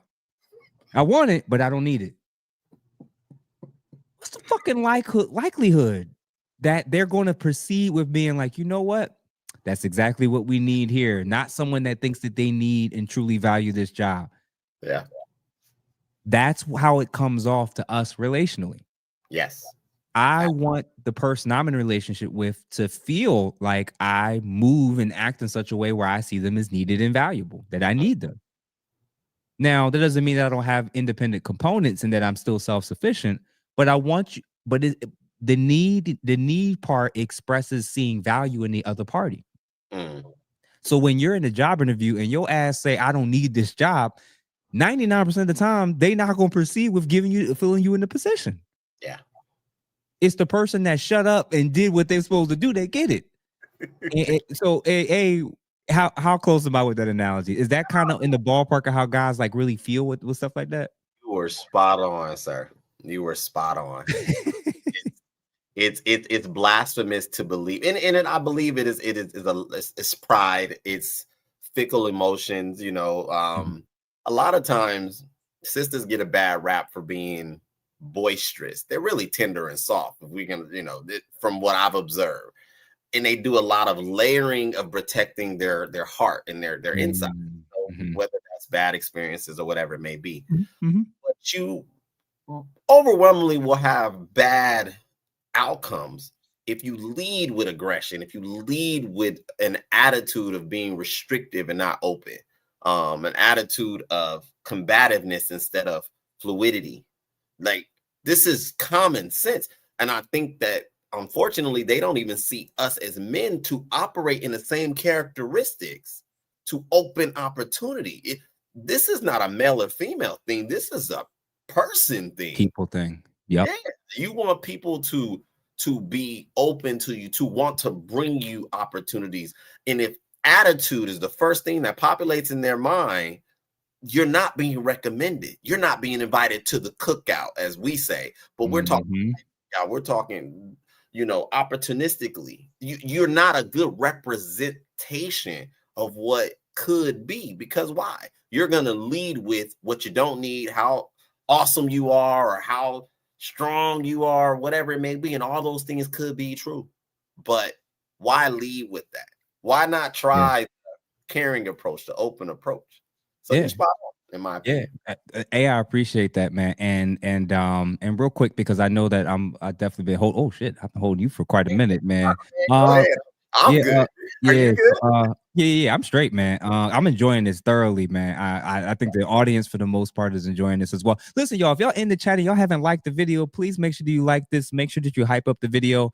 Make sure you send it to 2 or 3 people. And if you haven't hit that $sign, please hit that $sign and feel free to donate whatever it is. If you've been enjoying this conversation as high, it seems like True, you've been enjoying it as well. And I genuinely think like these type of conversations we got to normalize, bro. In terms of, it's one thing to spend an hour or two just talking about women ain't shit, but I'm gonna be honest with you, bro. Like, it gets old, it gets boring. Like, we can point out the things, but I still want to hone in on how we can learn, how we can grow, how we can adapt, and how we can move different. So I appreciate what you've been kind of doing in terms of contributing and doing this stuff with me for sure. I got about 2 more questions, bro. So because I actually have way more than that, but I'm only going to ask 2. Do nice guys finish last? And this is what I'm prefacing. This is my context. Future and Russell Wilson. Okay. I've noticed a trend. The same thing applies with Klay Thompson and Meg Thee Stallion and other guys or whatever. I've noticed a trend with women that seem to clap and be extremely happy about women who made really bad, disastrous decisions with previous men, Mm. ending up getting with the guy that most people view and see as kind of like a good guy Mm. after that. And in a lot of men's eyes, that kind of looks like the whole nice guys finishing last thing. And the Mm. ladies are happy about it. And they always say nice guys don't finish last. But these are to me like the examples of it, right? Like, what are your thoughts about this whole concept? Like, is it true nice guys finish last? And is that because women are picking one type of man when they have as much options and available, and if it doesn't work out, then they circle back to those men? Like, tell me your feelings about that. It's tough. I think that only applies when you're talking about a certain maturity level of the women or the female population. I don't think that that's a universal thing, Okay. honestly. When Okay. you survey, we're talking about men and women, we're looking at just a multitude of demographics. Mm-hmm. I don't see that same thing to be true in the Asian community, in the Middle Eastern community, and not so much pronounced in the Caucasian community. Not that it doesn't exist. I Mm-hmm. will, however, say it does exist heavily in our community, Black and brown communities. And I think that's mainly because we've subscribed to this idea that things have to be loud and boisterous and, you know, pronounced, but in the most negative way. I think it boils down to some level of, you know, they talk about men are conquerors, women are too. And I that the nice guy finishing last tagline narrative, it's just saying that that man lacks the ability, like you said earlier, to disagree with a woman or women collectively. I don't think a woman can respect a man that she never hears no from. So there may be some truth to that. That nice guys finish last. You can be. I heard Chance the Rapper say it one time. I'm not a nice guy. I'm a good guy, and I like that. And I'm like, that makes sense because you can be good. Nice can be a little bit too much on one side. You have to have foundation. So there may be some truth to that. You can be good. You can be nice. But you need to be a man. I answer like that. No, I appreciate that. My view is I always observe the types of men that women entertain and give access to when they are their youngest, fittest, have the most options available in their younger selves. Which type of women are we referring to? Because I had this. Not all, obviously, right? So, because again, two women could be equally beautiful, and one is much more selective. She may have only been with two guys, and then there's another woman that's just having all the fun in the world in her 20s. And then in the end, when it's time to settle down, the guy she settles down with often looks and is nothing close to the man that she was choosing or getting with when she was younger, fitter, and had less children and less weight. Now does that mean every woman does that? Of course not, right? And it's annoying when we have these conversations where we guys say not all men, not all women, but you get the gist. I think I've definitely seen and noticed that quite a bit. Now, that was an interesting thing you put out there when you said that you don't think that you see that as much in the white community. I see it all the time. Okay. And this is why. Go into a PWI, predominantly white institution, college, for those who aren't aware of it. These white women was partying, bro. Sure. These white women was outside for real. Sure. And the difference was right around junior, senior year, second half of junior, senior year, you start seeing them change. Okay. You start seeing them get themselves in order. You see them not showing up to the events anymore. You see them kind of locking in a particular guy. You see them standing outside of certain majors rooms as far as the whole nine, right? Like it's a real thing. And the reason why I think it's pretty prevalent is because the man that you have to settle down with for long-term commitment, he comes with stability. He comes with consistency. He comes with reliability. And the ladies who weren't prioritizing that when they were younger were choosing men that didn't have those things. Sure. So the men that do have those things on the back end, they're getting women and having to do more and offer more to women where other men that didn't have to do any of those things got to do what they want and got a whole lot in return from her, Mm, especially in the bedroom. So in a strange way, I think what you're saying is true, that mm, yes, sometimes and maybe oftentimes a lot of nice guys do finish last, but there's also women who get with those men and they don't have this streaky track record mm, of going through all these men, having all these experiences, not being able to lock down the men they really wanted to do and be with and gave children to. mm, It's more so like it's definitely a combo from what I see. Some women are just more selective, they're more intentional, and others are quite frankly not. mm. And then in the end, I view it as the bailout king is how I refer to him. The bailout king, right? At the end All of right. at the so the joke is her a lot of ladies will wait till they'll stand at the end of a man's line of a finish line of success. Mm, And a bailout king is a man that waits at the end of a woman's long line of having fun with as many people and experiences as she could have. That's mm. the bailout king is waiting at the finish line of that lifestyle Okay. to Okay. bail her out of what her choices normally would have led to if all men had standards. Okay. Yeah, and I can see that. I guess Mhm. I try my best to be objective, and like I Yeah. said, I'm not saying it doesn't exist. At one point in high school, I could remember, yes, at that stage in life, young ladies in their development would be more favorable to a certain archetype of guy. Yes. Um, sure. When I even this came up on the Peeps channel, I strongly believe that Future can't have every woman. There are Oh women. no, he can't. No. So that's where my response comes from, is the fact that I think we sometimes pigeonhole ourselves to believe that it's just this or that. There are so many women that archetype of man could not get. And I think that exists more often than it doesn't.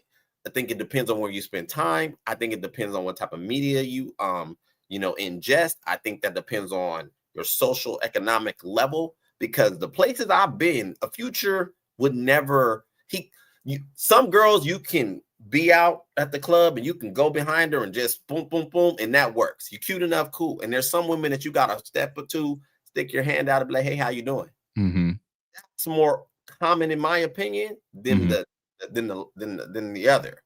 And I think Yeah. that's where I sit back and I'm like, yeah, I think we unfortunately think it's just this way. I don't believe Mhm. every woman, not talking female, is Mhm. chasing the tatted bad boy, no No. good. I just don't see that to be true. So I think it's just finding your mm, maybe your value in what you bring. If you're not the lightest man or tallest or richest, whom are you? But Mm.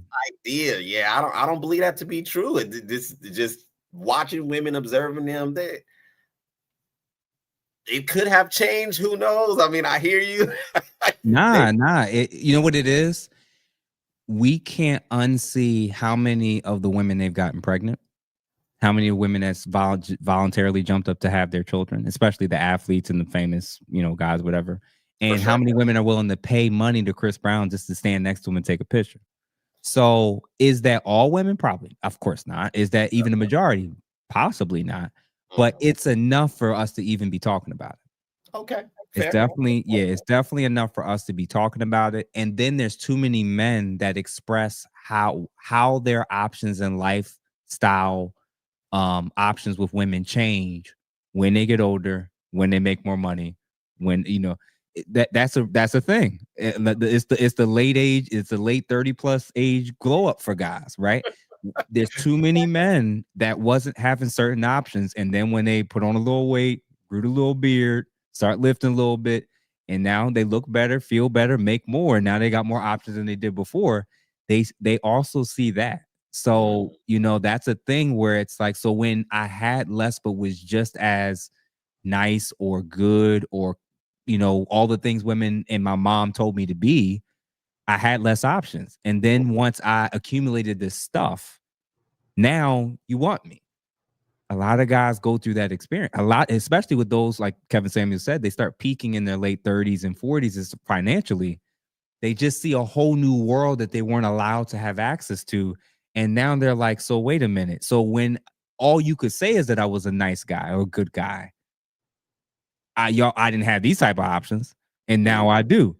So I think it changes the psychology of a lot of men, especially the ones that actually see that, because now I think a lot of them are going through the lens of it ain't about me, it's about what I have and what I can provide. This isn't just something that men just tell themselves and other men say. This is also something reinforced in society, in the dating market, by women that ignored you and now want you. That don't all that's not something that functions just out of a vacuum. Now, to be fair, I think that that's actually a huge component relating to capitalism in terms of stuff. But then if you removed capitalism in previous ancient tribes, wasn't it the guy who could fight? Wasn't it the strong warrior? Wasn't it the guy who, like, there was always certain traits that they kind of attributed to connecting it to safety and protection and his ability to take care of her and her kids. Whatever those traits are in each era, the guys that have it are going to have more options. That's typically how it works. Yeah, yeah. And I don't remove that. I guess when I hear it, because even like, let's use the Chris Brown example, for example, right? Typically, Chris Brown is elevated because of status, talent, and position societally. But the girl who's watching Chris Brown probably got her dude at her level. So to your point, in the village, the guy who could fight, which I brought this up some months ago, and ladies didn't understand it. I said most dudes can't fight. That's not even a common thing amongst to be able to do that. Even does separate you amongst men. So I don't blame women for naturally leaning into their inclination of being drawn, right? But hard to compare yourself to men who just in society are positioned and their plateau is different, their reach is different. You wasting your time. Don't be the Chris Brown. Don't be Mayweather. Be best self. In most commonly, women are going to arrive there because there's more of the common than the uncommon. I think you'd be wasting your time trying to be the man. And I think I see men do this. They try to be the attention. They try to get the attention that a Chris Brown gets. Yeah. With them being themselves. And you know, like, yeah, it makes sense. Like, what's wrong with you? Like, you'll never be that guy, buddy. Be okay with that. And I get it. There is a difference. You know, I'm not a man of extreme stature. I think I'm like 5'8" on my best, right? There is a difference that women will automatically lock. I got a homeboy who's 6'3". Any room we walk into, boom, boom, boom. That's just what they naturally do, right? Hate them bastards. Tell this day, he can't pull the women I pull. Night and day, it's different. And some may be like, oh, that can't be true. No, he'll tell you. He calls me, hey man, how you do it? Because you gotta be your best self. So that I'll leave it there. Nah, I think you're right. And I appreciate the fact that you've added nuance to it, because it's not just that all women don't want a future, all women ignore the nice, quote unquote, nice guys. I think it's a combo of things. Some of it is some women that probably want and prefer those men. I found out they don't go nowhere. They don't be on social media like that. They don't be on dating apps. They don't be outside. They stay in the house and always be talking about how lonely they are. They be getting on my nerves, right? Like, and that's a real thing where, like, a lot of ladies who legitimately would want men with good intentions, they tend to not even put themselves in positions for those men to find them.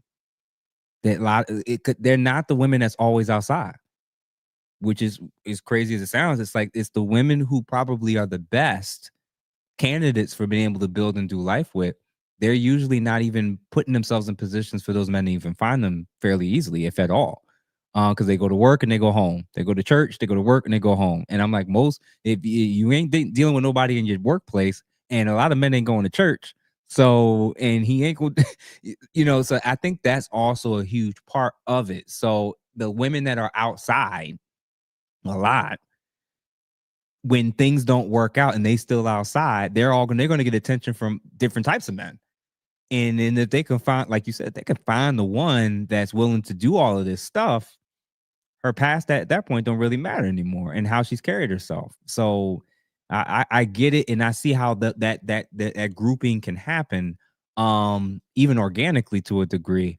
But I understand where you mentioned that whole being good versus nice. I like Yes. that. I like that, and I think that's the goal for men. Nice. What we mean by nice is a pushover. Yes. The inability to be able to maintain your boundaries and standards, always acquiescing, never getting her to acknowledge anything she needs to improve on. That you're a nice guy. You're a nice guy. A good man is one that'll treat her well, but will still have standards for both himself and her. Indeed. And I think that that's a good lesson. I appreciate you separated that nuance, and I think that that's definitely fair. I think nice guys finish last. I think good guys end up getting wherever they going and getting whatever it is that they want in life. I Indeed. think nice guys finish last. I think good men will reward good women with Yes. with a union together. Listen, bro, we definitely gonna do this again. I may have to do a panel at some point and have people like you and a couple others that I think have been incredible. So listen, bro. I'm gonna ask you a review. How did you feel how the conversation went today? Look, brother, this has been insightful. I've enjoyed it. I appreciate you reaching out. I'm humbled. I'm honored. So thank you. It's been great. Yeah.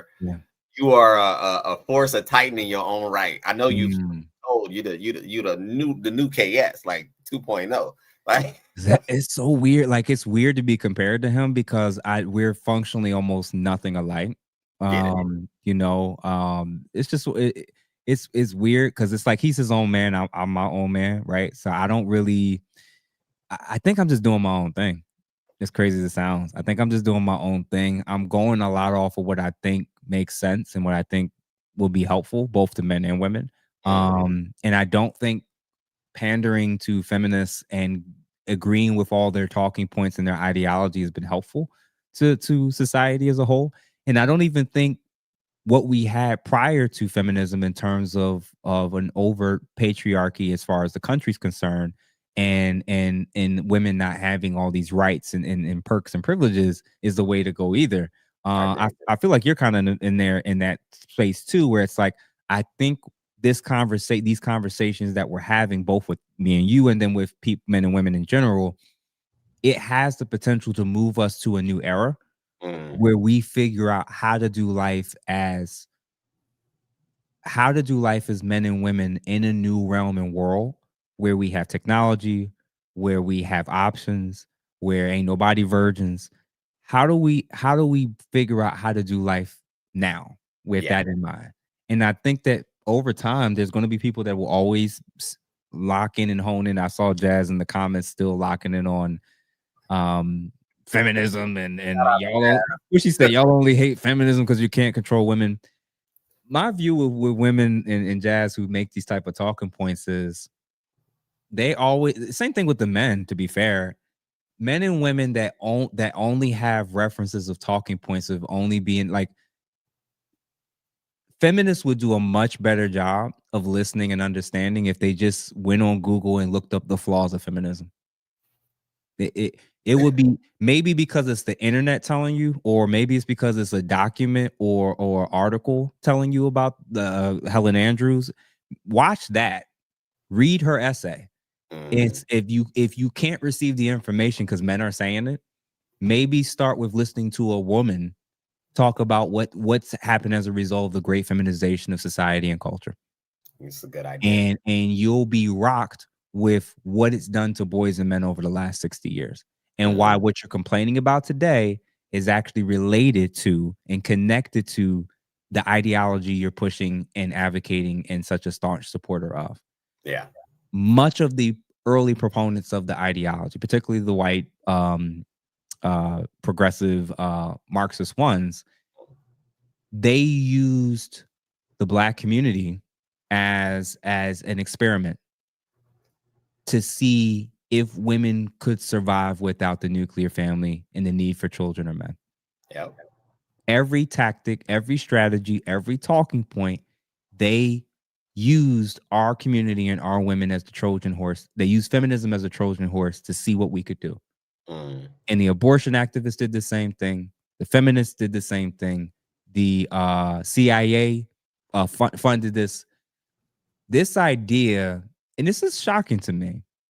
This idea that the government and liberal white women cared so much about the liberation of Black women is fascinating to me. It's This is fascinating. the same group today that talks about the existence of white supremacy and systemic this and systemic that, totally trusting of the ideology that primarily came from, or at least we had proto feminists prior to white feminists taking over that were Black, of course. But the feminism that we're talking about, the one that's being espoused, that came from white women who wanted to leave the home and didn't value nuclear family and marriages, and the CIA funding it, and abortionists that made it very clear that she wanted to eradicate the Black race. Yep. That's all the stuff that's at the top of your pecking order for your talking points and your voting agendas. Y'all took everything. Y'all took white supremacy and went arm in arm with them and said, "We got it. Come on, team." That's what So you did. Yeah, that's what you did. It was a Trojan horse to just help continue to stabilize in the Black family and community and men and women as a whole. And you opened your mouth completely and drank it all. yep. That's what happened. So everybody that reads, everybody that's read, everybody that's looked up original feminist writings and everything, we all know this already. So this is why we're not at a place where we're trying to argue with people who still in 2025 are identifying with this.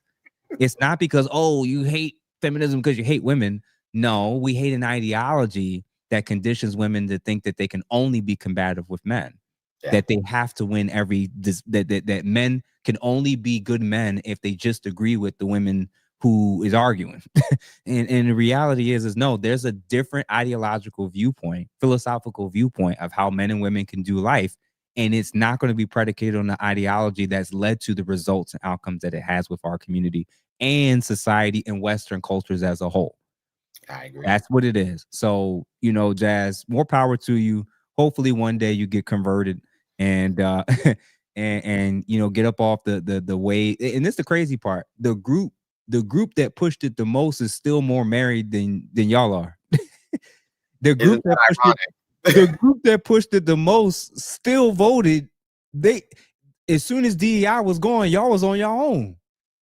Y'all don't know that y'all should. Every time a new agenda comes, they use you for the votes. They use you to bring awareness to it. And then when they don't need you no more, you back on your own. And you've been shitting on your men the whole time. So who do you even come back to? Who do you go back to? So, hopefully the people who have this really, really deep warped mentality of all men bad, all men good, all women bad, all men bad, y'all are exhausting. Y'all are the ones that's still contributing to this whole gender war nonsense. So, I hope, listen, I'm sorry I went on a little tangent for sure. But listen, bro, I appreciate you because I think that, you're definitely needed. So even when you get stressed out on these panels, definitely make. Hey, what's going on, Crimson Cure? Appreciate you for pulling up, man. Thank you for coming through and watching for sure. Listen, if y'all haven't watched this episode all the way through, make sure that y'all go back to the beginning and watch it. Listen, bro, greatly appreciate you. Me and you are definitely going to do many more of those. Listen, y'all, why don't you tell everybody where they can find you and support you? Yeah, easy to find. Same first name, last name, Treu, TREUTABLE.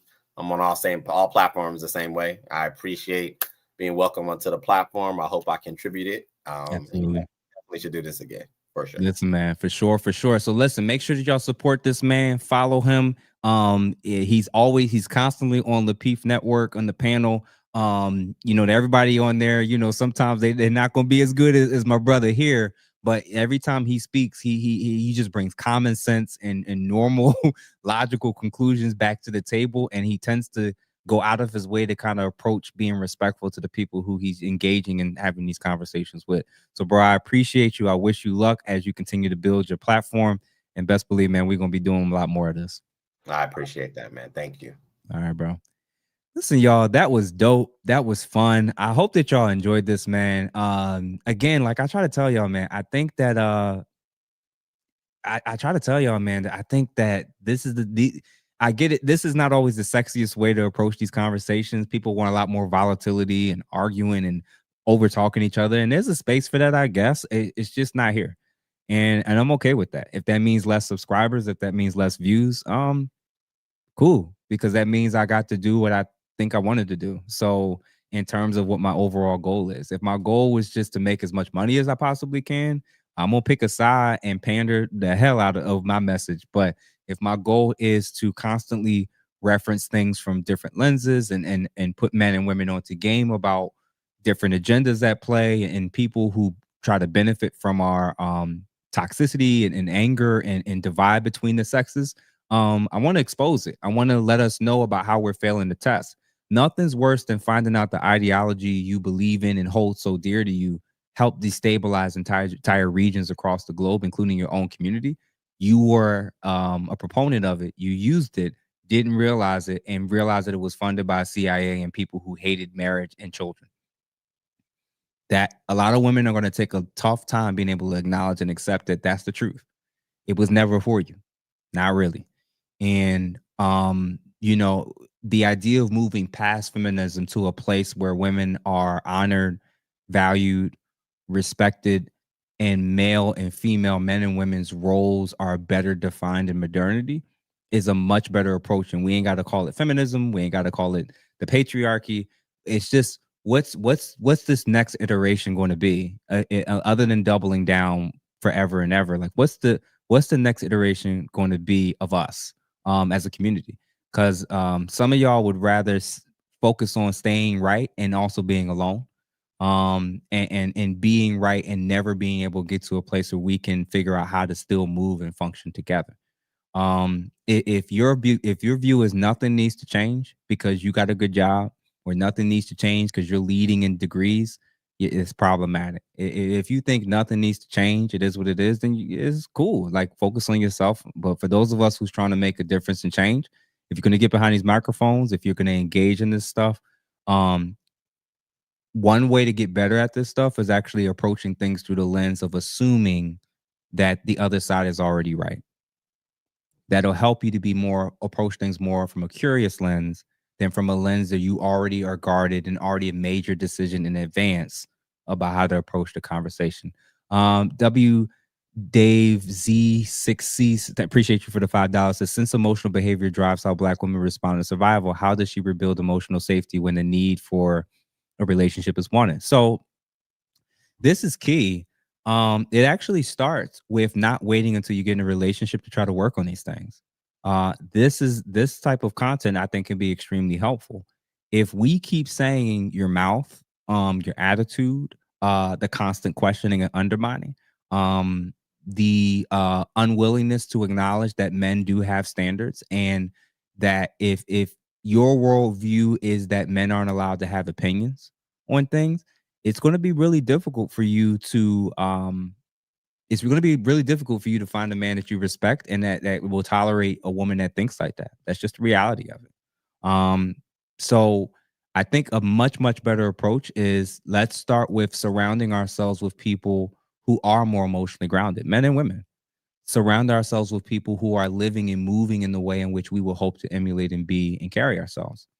Now, start with that. Start with, you are your company. You are the company that you keep.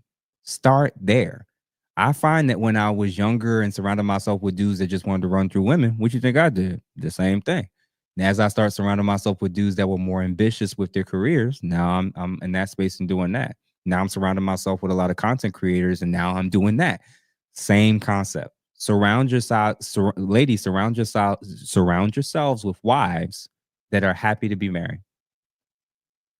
Men, surround yourselves with men that still see women as valuable and important and good. And surround yourself with people that still see value and respect the opposite sex. Genuinely. Genuinely. That's a really, really great, good starting point. Although I'm a therapist, I don't think therapy is for everybody. It kind of depends for sure. But it is important for those who have experienced significant trauma, abandonment issues, to kind of work through that stuff, process it. But the goal is not to just keep talking about it. The goal is to get yourself to a position of self accountability where you can recognize your own triggers. You can figure out coping strategies or learn them from a therapist or psychologist or social worker, of course, and start actually applying it. Like when the question is, how does she rebuild emotional safety when the need for the relationship is wanted? This emotional behavior drives from how Black women respond to survival. Okay, and then number two with this, it's going to be for the ladies anyway, because this is what the question is asking.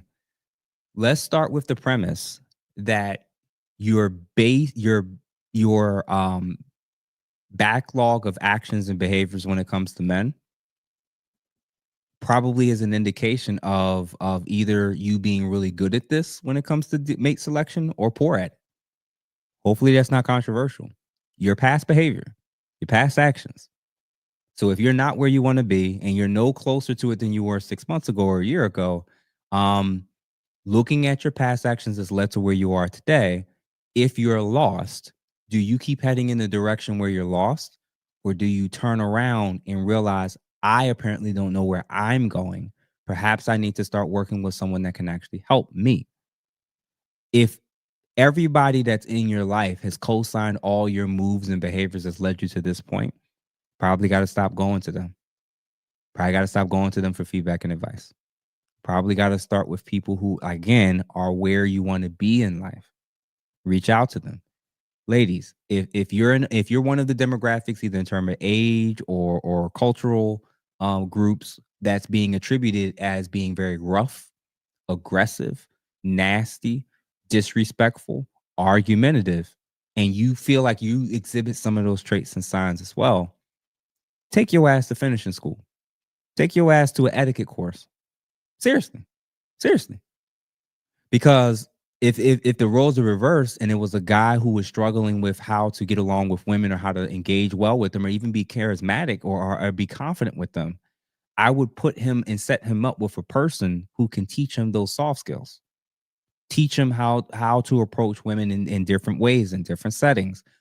Getting used to rejection and not feeling so bad about it and taking it personal, because he's looking at it through the lens of learning how to become a better man when it comes to the things that women want. I would tell him to go to the gym. I would tell him to do these things. And then lastly, because this is definitely something that I've kind of noted and observed for a while. You got to distance yourself from the people that bring out the worst in you. Change your algorithm. Stop supporting and praising the people, i.e., women, who are living and doing a lot of the lifestyles that you know are wrong, but just because they're famous, you're willing to co-sign it. Distance yourself from the people who can only speak out of their pain and out of their unhealed past, and start surrounding yourself with people that are healed and whole, men and women alike. And again, if you look in your past and you realize your actions haven't really led you to the outcomes you want, it's okay to reach out to older male mentors. Some of y'all actually got older male family members or friends that may have your best interest in mind.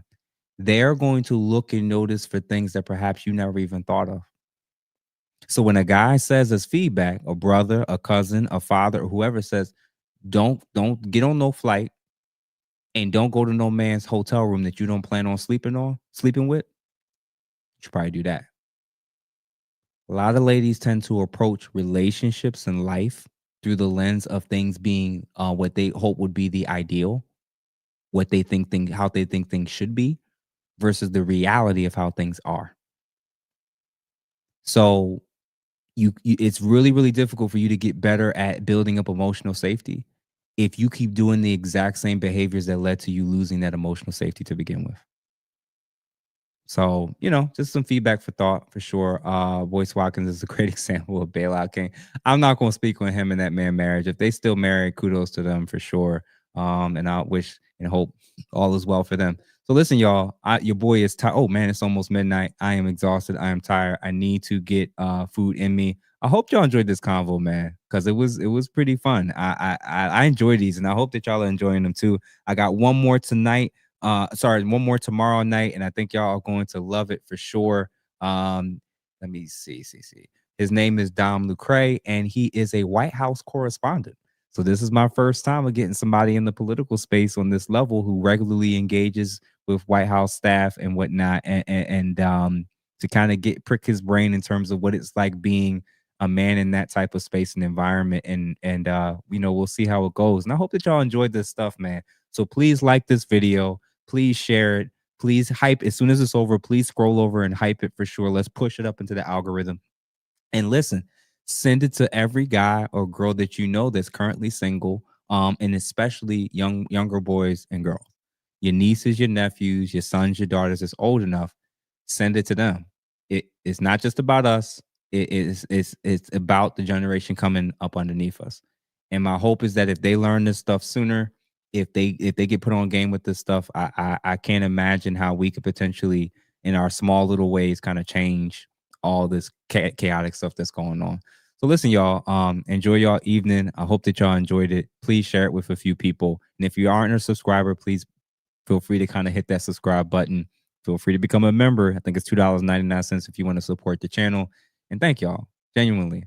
It was a lot. It was a lively chat tonight. So I'll definitely be trying to skim through and read a lot of these when I go back over the episode and kind of see what you all kind of had to say for sure. And last but not least, y'all, I almost forgot this. Yeah, she won, but there's still time for us to turn it around. And despite how powerful these ideologies are in our community and in general in the nation, I think there's still time. I think there's still time for us to actively work towards undoing a lot of the damage that's been done on both sides. And I hope that conversations like this can kind of help start that process.